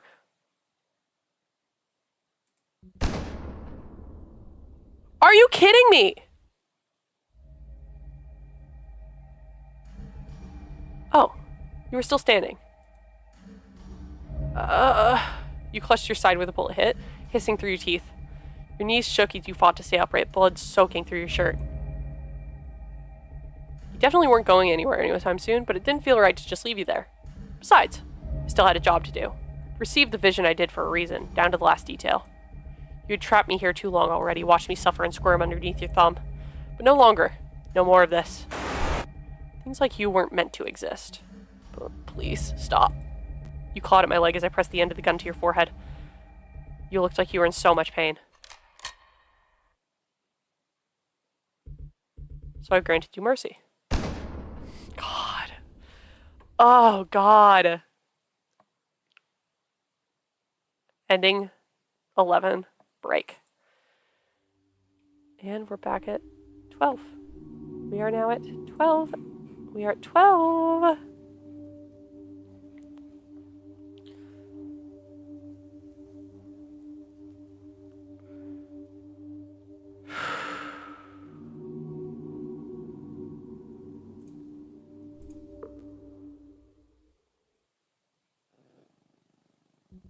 can't let you near me.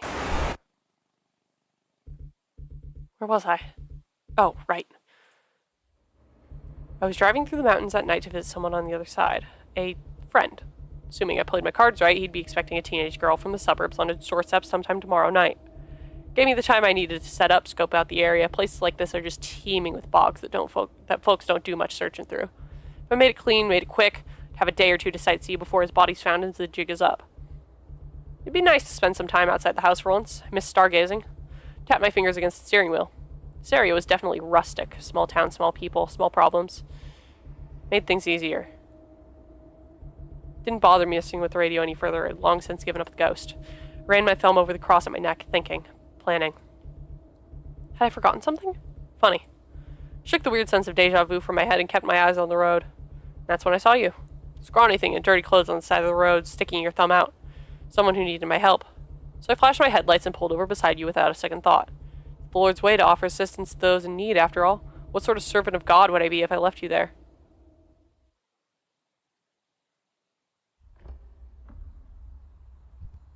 Hey, you alright? Where are you? Oh. Before I could even blink, you drove a scalpel straight through my stomach. This is from the other thing we did! I fell to my knees, arms wrapped tight around my waist, fighting to stop the bleeding. You flicked the blood free from the blade and stepped towards me again. But, for some reason, your hands were shaking. You looked terrified. Don't. Your voice trembled, eyes blown wide. Don't come near me again. Again? I choked, feeling blood and bile rise up in my throat. My vision shook. What are you talking about? I fell to the ground as the life drained from my body. I never found out who you were or why you'd killed me.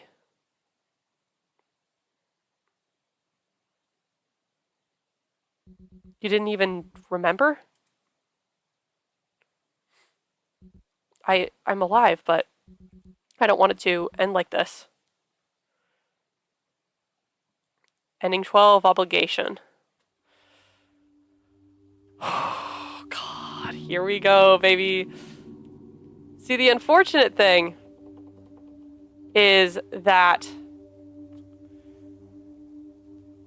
I didn't get the rest of ending 8. There was more to ending 8.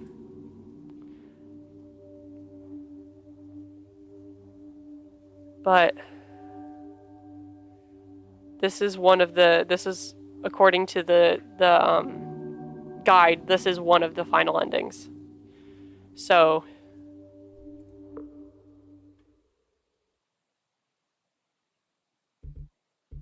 let me tell you the story. You needed help? Badly. This was the end for both of us. You know why you're in trouble, don't you, number 8? Are you a bad person? Thus, we are even. Does that make sense? I insist. No. No. No! I've got my rollback back, baby! Where was I? And when was this? The 7th loop? The 18th? The car crashed, that much was obvious. Was this the one where I'd stabbed you first, or the one where I had tried to threaten you? I couldn't remember. Or... wait. Why couldn't I roll back past this point? It wasn't working. Was I stuck again? Was this a memory? Some new kind of hitch? Or did I finally reach the end? So then this was it. My final loop. The only ending I had left, and I couldn't even remember which one it was. After all this time, fate went out. So my only option was to give up.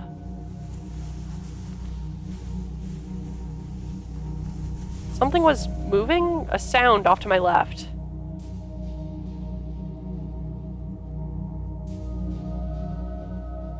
Oh, it must have been you. I guess that you'd survived the impact this time.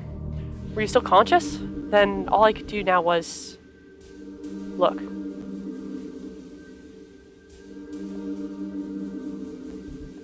Ah, I was alive? Just barely. My breath was slow, uneven. My cross dangled loosely from my neck. Even without looking up, I already knew what had happened. My car crashed. We survived, but not enough to save ourselves. It was a miracle that we were still breathing at all. And you.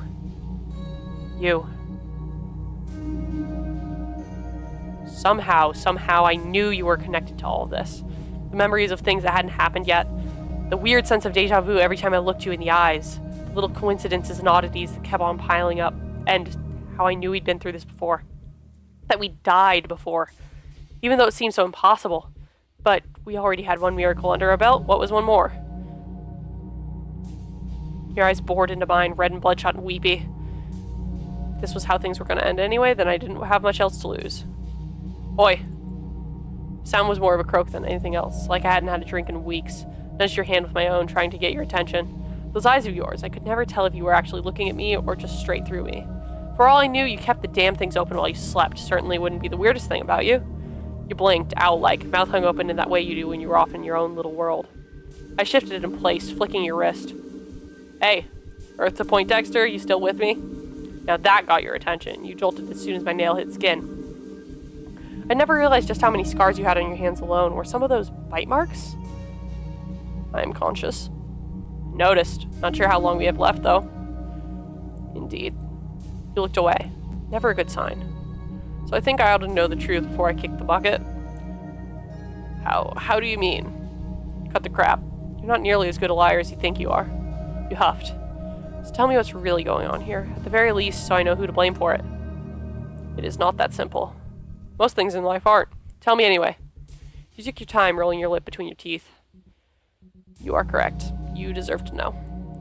Yet, even so, you swallowed. For some reason, you looked real small all of a sudden. Even so, could you do something for me in return? Glanced up. Roll back.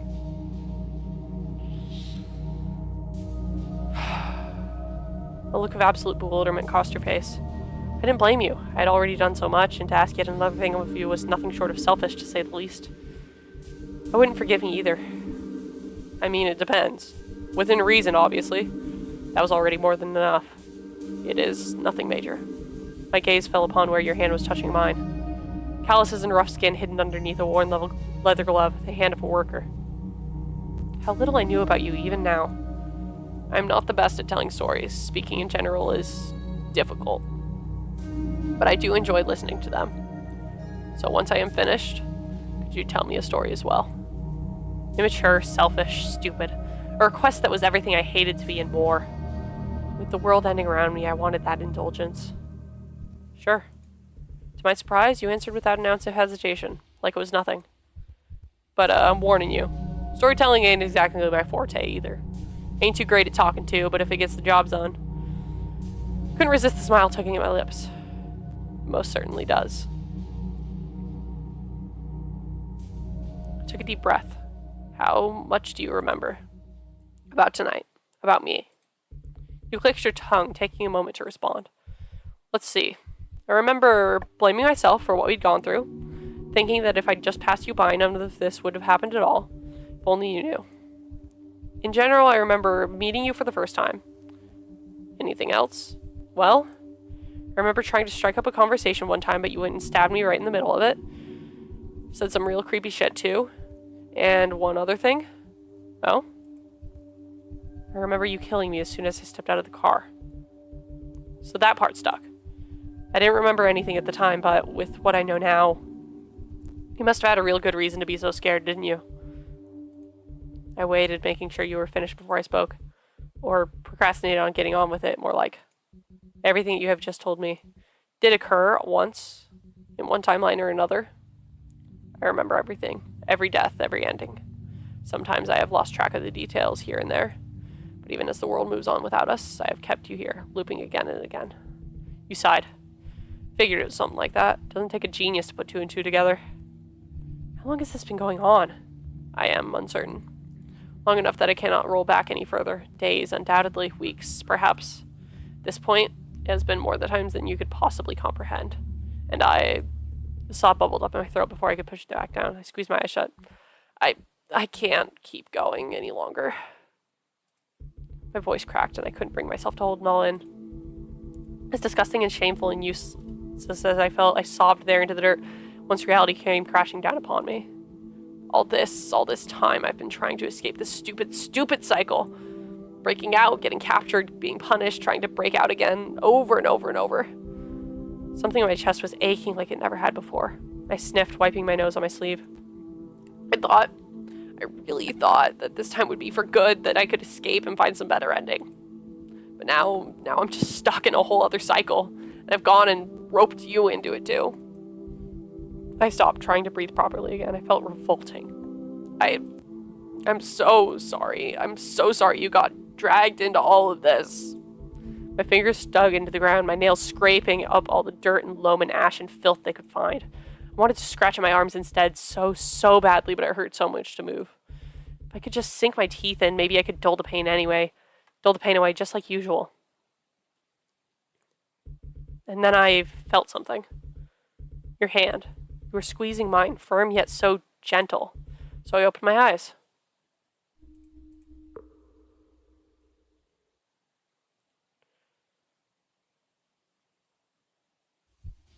Let me tell you a story. I said it so casually, like I had the faintest possible idea what I was doing. I didn't know. I didn't care.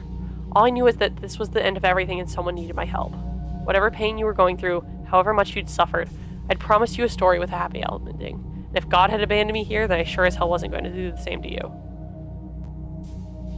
I took a deep breath and I looked up at the stars. This is a story about a scorpion. A scorpion with a big venomous stinger and scary looking claws. One day the scorpion needed to get across a wide open river. But he couldn't swim, obviously, so he went to ask someone for help. Why did he need to get across the river? Who knows? To get to the other side? Oh. Then who did the scorpion ask for help? Oh, it is a frog or a turtle! Oh, I didn't realize that! Also, remember when I was saying, I saw something on the itch.io page that we'll come back to later about what I was saying? Yeah, it was the story of the scorpion with the hitchhiker being the scorpion. Like, it was all this. This is what I was talking about. We'll go with the turtle. He asked a turtle that was resting nearby on the riverbank. Isn't it supposed to be a frog? Hey, who's the one telling the story here? He snorted. Carry on then. So the scorpion asked a turtle for the ride across the river. The turtle was a strong swimmer with a powerful shell to defend itself with, so he could make it across no problem. The turtle had nothing to fear, so he told the scorpion to climb right on aboard, and the two set off. But a scorpion's nature is to sting that which it sees. While they are swimming across the river, the scorpion would have no choice but to attack its friend. Scorpion's stinger can't pierce a turtle's shell. No matter its nature, the turtle wouldn't get hurt. Then, would the turtle even notice that the scorpion had tried to kill him at all? Nah. Be too busy swimming. Then the turtle wouldn't even know. He wouldn't even know that his own friend tried to kill him. Only Scorpion would remember. He'd forever live with the sin of a betrayal that only he knew. I do not think I like that story very much. It's the only one I got, buddy. If you don't like it, come up with a better ending. It is not that simple. No? Why not? Future's what you make of it. The nature of a scorpion cannot be denied, no matter how many times he tries. His fate has already been determined. What, like destiny or something? No, just stupidity and self-sabotage. I squeezed your hand. It doesn't have to be that way, you know. I have no say in the matter. It is in the very essence of an endless cycle. My ending will always remain the same. Even if you escape it, there is no escape. Okay, Hades. I thought the same thing one time. Thought that whenever I gave in, threw all those months of hard work into the gutter for the sake of another quick smoke, that there was no point in even trying. But the more I struggled, the harder it would get. And I was wrong. The effort that comes with getting yourself out of something like that, it never really ends. You don't just break out and then you're home free, you have to keep going. And as much as it sucks, it's a commitment. How much more committed do I have to be? Your voice was full of venom. You have no idea how long I've been trying. No idea how much... My fingers curled around yours as you took a shaky breath. How much I've had to do just to get this far. If the reason why I'm still here is only because I didn't try hard enough, then maybe I never actually had a chance in the first place. Maybe so. What? Maybe you just don't have it in you to go it this alone. No shame in it. It happens to the best of us. That's why you gotta know when to cut your losses and ask someone for help. You huffed. Make it sound so easy. I know. What was it that you said earlier? It's not that simple. And you're right. It isn't. But if you've already tried everything, if you're just about to ready to give up anyway, what else do you have to lose? Nothing. But the same cannot be said for the person helping me. That's on them. Their life, their choices. I would still be responsible for the hardships they suffered. Ugh, what did I just say? You went quiet again, but I'd had enough of this anyway. What are you... On you. Up and at 'em. Even as every part of my body screamed in protest, I pulled myself up to my feet, using one of the trees nearby to keep my balance. But I didn't let go of your hand. You are going to kill yourself if you try to move that much. Yeah, you killed me plenty of times already. I can handle it. As I said that, I plucked out a piece of shrapnel from my stomach and hissed as the pain hit me all over again. Case in point. Boy, that's enough out of you, wise guy. Come on, get moving. Excuse me? Sliding my hand down to your forearm, you yelped as I pulled you up beside me. I saw your leg was twisted, bent, and broken in all the wrong ways, so I eased you onto my shoulder to help you stand. You're coming with me, buddy. This better ending of yours that you want so bad, wherever it is, we're gonna find it. You wobbled, clinging to my arm for dear life. This is ridiculous. We could not make it a single step, much less far enough to find help. I dragged us forward past the tree. You practically shrieked. See? Look at that. A step. We'll be out of here before you know it. Your nails dug into the fabric of my shirt. Why should we bother? I grunted, groping for another branch to hold on to while I pulled us forward.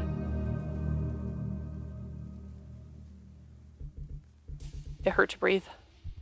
Listen, I have no idea what kind of higher power you ascribe to, but God put me here for a reason, and that reason is to rid the world of bad people and look after the good ones.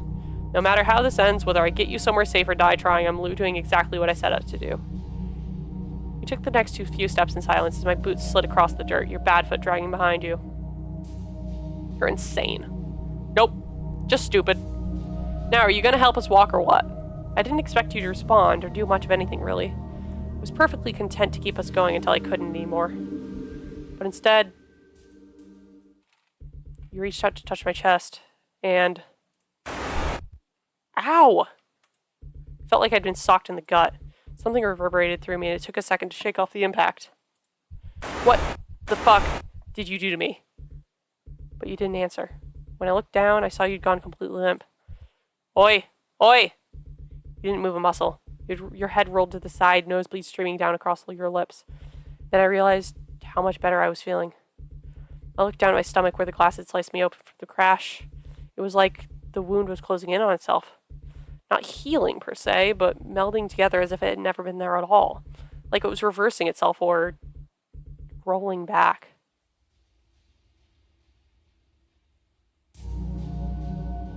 I kept moving. Ached like hell, but as my strength came back to me, I hoisted you up over my shoulder and carried you as far as I could. It was like you weighed nothing at all. I had no idea how long we'd been stuck here. I had no idea how much time we'd lost or how the world had changed since we were last a part of it. But I knew one thing for certain. I was going to find us that better ending, even if it killed me. Even if there was no point in trying. Even if neither of us really deserved it. Because God knows we needed it.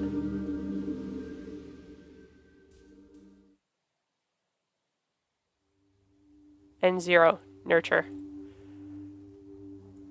That's fantastic. That was absolutely fantastic. Oh my god. And it's so interesting because they really I really like the driver at the start, and then they go and show, oh, actually he's kind of shit, and then it's like, no, he's just a human person. Parts of him are still I'm not a fan. He's obviously he's a human person, and that's the whole point of it. It's that's so good. Game engine. Programming, writing, and art by Clown Dream. Music, special effects, and audio by Sam Tudor. That's so good. That is so good.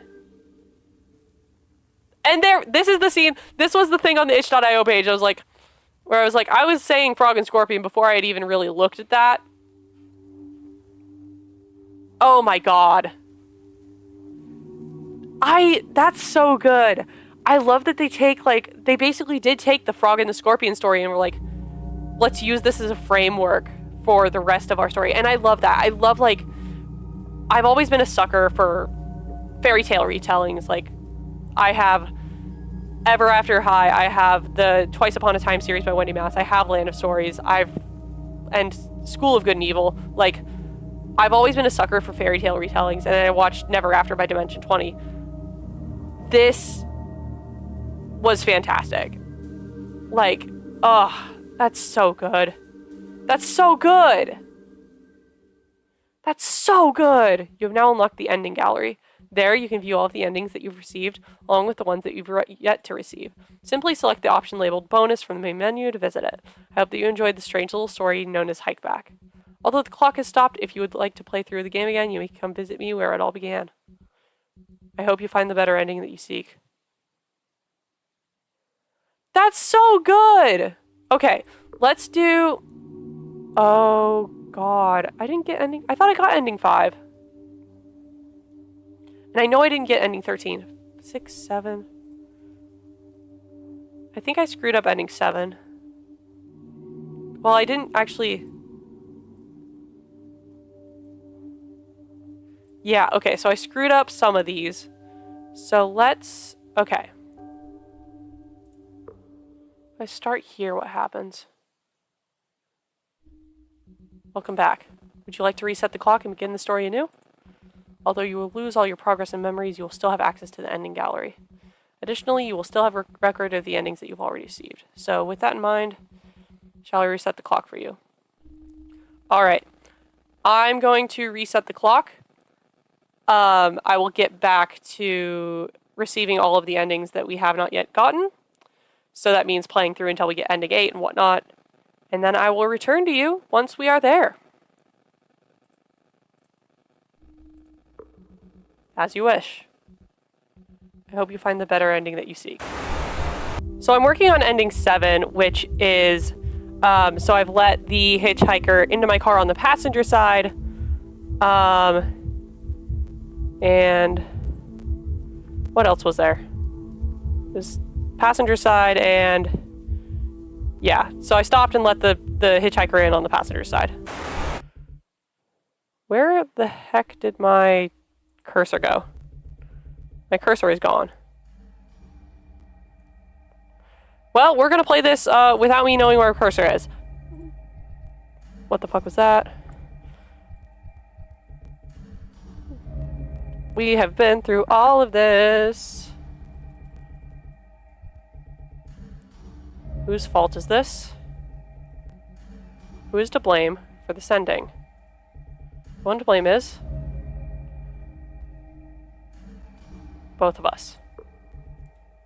For some reason, I remembered something.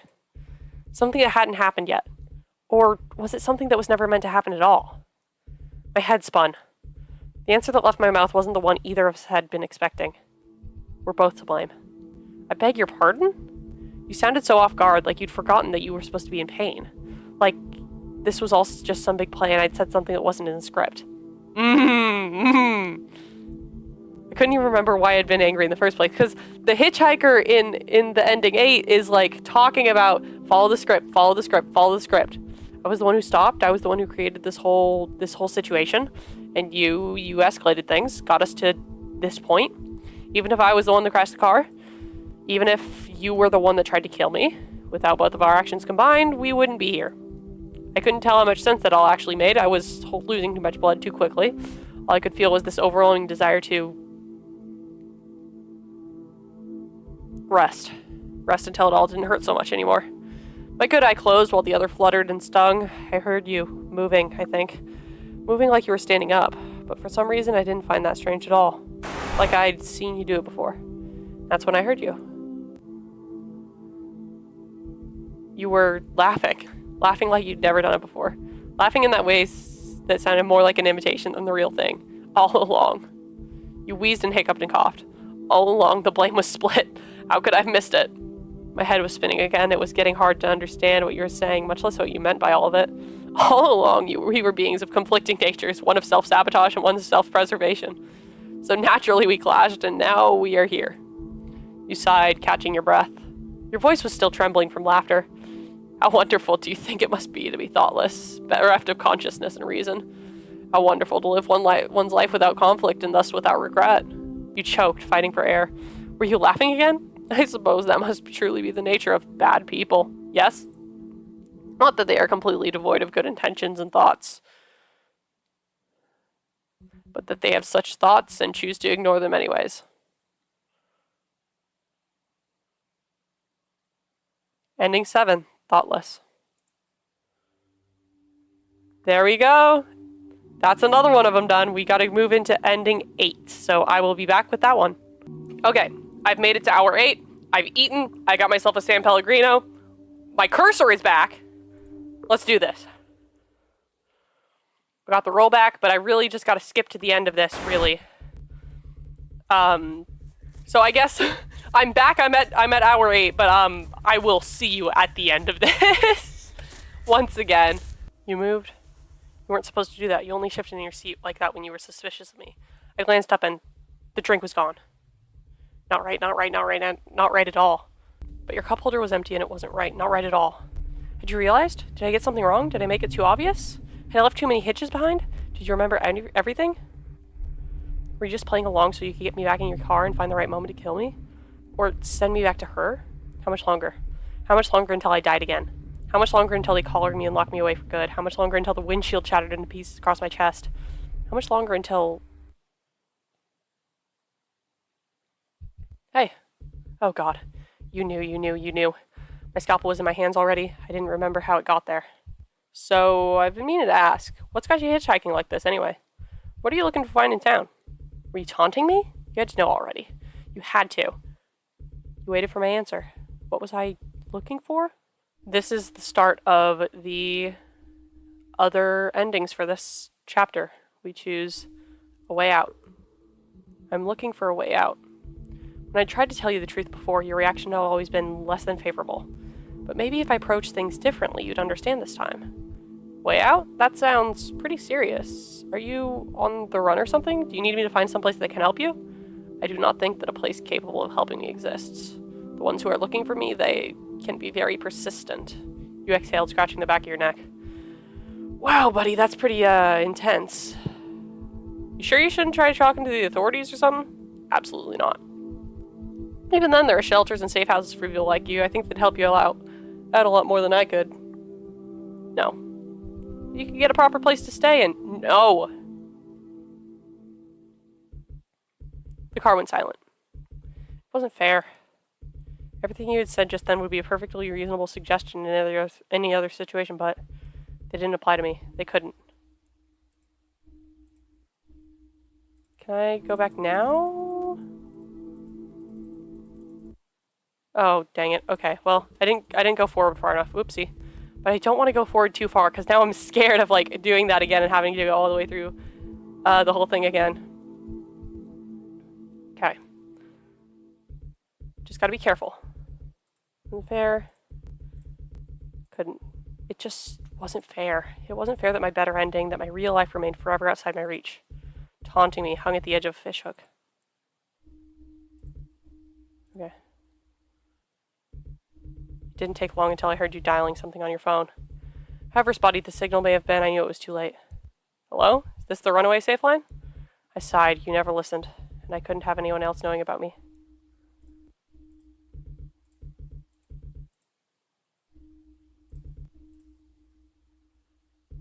So I took your next words back before they even left your mouth.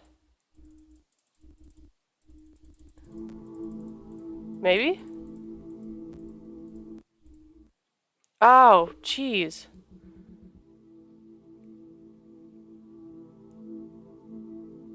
Once you see the screen with the ending title, duh, jeez. Look, I'm good at games. I'm just paranoid. Leave me in my paranoia alone.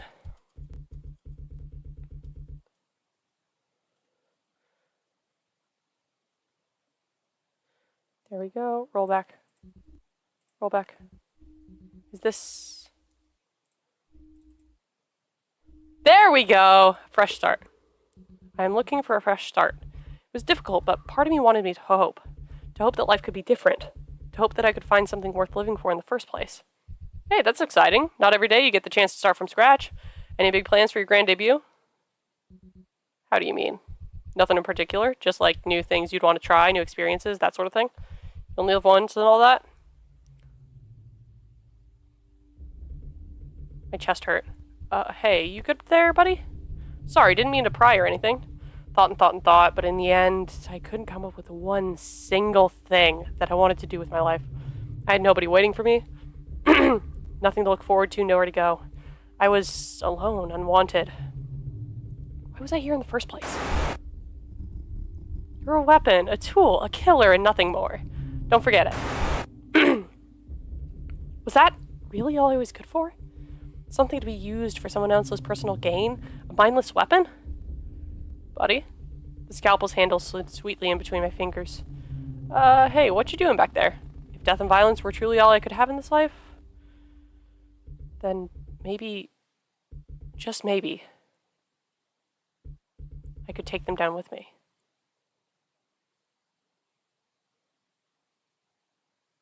Bargaining! Do, bargaining. Is this a chance for revenge? I'm looking for payback against the ones who deserve it. I didn't care what I said anymore. I'd have to roll back anyway. There was no point. I gripped my scalpel in both my hands and took a deep breath. So then I was right about you, huh? What? You leaned over in your seat and swerved to the side. I saw the tree. I saw the steering wheel spin free from your grip. I saw the branch headed straight for the window. I'd seen it all so many times before, I already knew how this ending went. But even then, knowing what I did, I'd never seen that look on your face before, even when you blamed me for our deaths, even in the moments before I'd killed you. I'd never seen that pure, unadulterated hatred you had when you thought I would hurt someone else. Being looked at like that, it made me feel so empty. It stuck there in my mind even as I watched the rest of time melt away in front of me.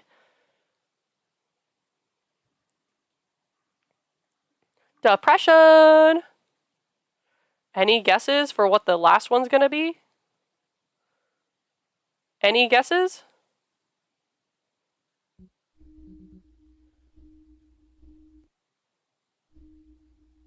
Nothing.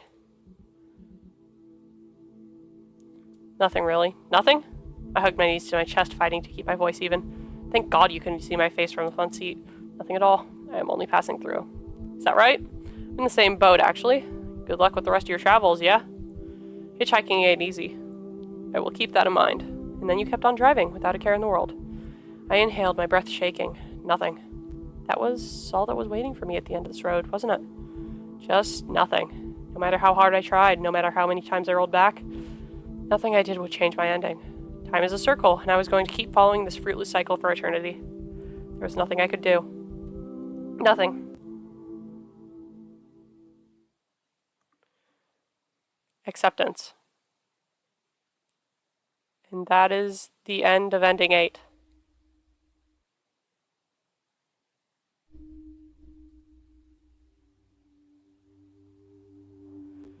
So, now I get to move through it again. I will come back to you at the very end of the last final ending. The last true ending. I lied, actually. We didn't, pass by them, the hiker, while we were in this second part of being in the car. So, we're gonna do that, actually. Ba-ba-da-ba-ba-ba. Oh.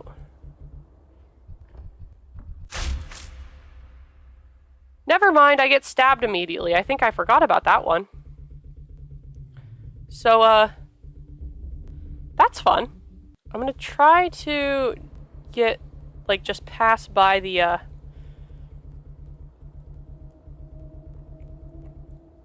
keep driving, because there's another way to get the common sense ending if I just keep driving here, but Yeah, no, I'm just keeping getting option 12, so I will be back at the very end of this.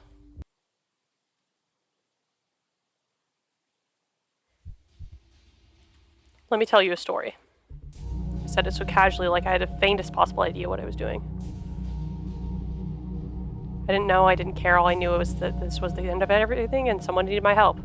Whatever pain you were going through, however much you'd suffered, I'd promise you a story with a happy ending. If God had abandoned me here, then I sure as hell wasn't going to do the same to you. I took a deep breath and looked up at the stars. This is a story about a scorpion. A scorpion with a big, venomous stinger and scary-looking claws. One day the scorpion needed to get across a wide-open river. But he couldn't swim, obviously, so he went to ask someone for help. Why did he need to get across the river? Who knows? To get to the other side? Oh. Then who did the scorpion ask for help? A frog. He asked a frog that was resting nearby on the riverbank. I think I've heard this story before. We'll see. Then what happened when the scorpion asked the frog? Well, the frog agreed. The frog agreed and told the scorpion to climb right on aboard. Because if the scorpion tried anything, they would both drown after all. Then the two set off. What happens while they swim across the river? While they're making their way across, something has to happen. That's just how stories like this go. So, which one would make the first move? Well, I think in these stories it's often the scorpion, but I want to see what happens if we choose the frog. The frog would. Oh, really? Then what did the frog do? The frog asked the scorpion about the other side. The frog asked what the scorpion hoped to find on the other side. He squeezed my hand tight. The other side. There's nothing waiting for the scorpion on the other side, just another dead end. It doesn't even really matter what he says anyway, because they'll never make it to the other side. No? That's just not how stories like this end. I do not think I like this story very much. It's the only one I got, buddy. You don't like it, come up with a better ending. It is not that simple. No? Why not? Future's what you make of it. The nature of a scorpion cannot be denied. No matter how many times he tries, his fate has already been determined. What, like destiny or something? No, just stupidity and self-sabotage. Make sure I do the right ending on this one. Okay. Squeeze your hand. It doesn't have to be that way, you know? I have no say in the matter. It is the very essence of an endless cycle. My ending will always remain the same. Even if you escape it, there is no escape. Thought the same thing one time. Thought that whenever I gave in, threw all those months of hard work into the gutter for the sake of another quick smoke, that there was no point in even trying. That the more I struggled, the harder it would get. And I was right. I was right. If your only instinct is self-sabotage, if you keep telling yourself that the only reason you're alive now is for the promise of some better ending out there, then of course you're never going to escape. So you just stop caring. What? Life ain't like the stories. Nothing goes the way it should, and there's no neat and tidy ending for you when everything all works out. You just kind of keep going and going until you can't anymore. So don't buy into all that crap. Don't run yourself ragged looking for some higher purpose or whatever. Do what you think has purpose and do what you want to do so you can live without any regrets. Let those endless cycles do what they will. The only reason you feel stuck in them is because you keep telling yourself that you're stuck. Isn't that just giving up? If you don't even try at all? Maybe. Sure as hell beats hating on myself for trying and failing anyway, though. How nihilistic. Although I suppose there's a certain comfort in that. Exactly. If things don't have any meaning, if you're always going to find yourself at the same awful conclusion, might as well have some fun along the way, right? That's how you escape these cycles. You just stop caring. I see. Gen Z moment, baby! I'm so tired. I just wanted rest for a while. I hummed. Rest as long as you need. We've got all the time in the world, don't we? Got a snort out of you with that one. You curled up against my arm, still as the grave, while I stared up at the sky through the trees. It hurt to breathe. I was about to let it all go when I felt you nudge at my palm, your voice no louder than a whisper. May I request one last thing of you? Shoot. Even after all this time, I don't believe I ever asked you for your name. Don't think you told me yours either. I don't have one.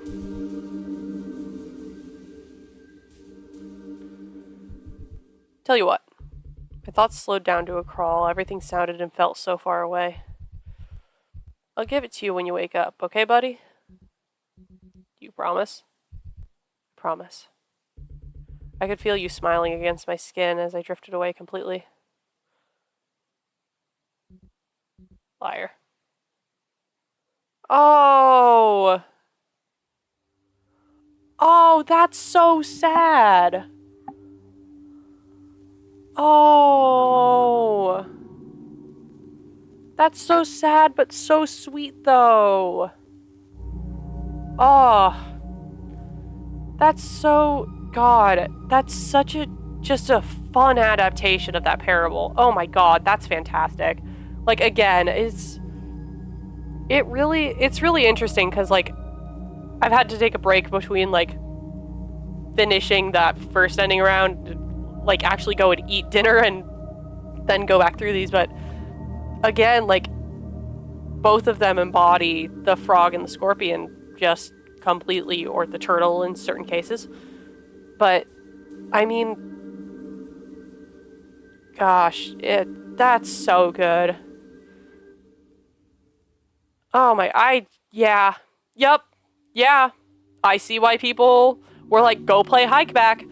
I don't even remember where I think I saw some post about it on Instagram or something, but I just remember being like, seeing somebody be like, go play Hikeback, you should play Hikeback, it's free on itch.io, go play it. I was like, alright, cool, and I just saved it, and I was like, and I'm also so glad I did this at a time where I could actually play through the entire game in one sitting, because, number one, this is a very long recording, and number two, this would not have hit as hard had I had to split it up.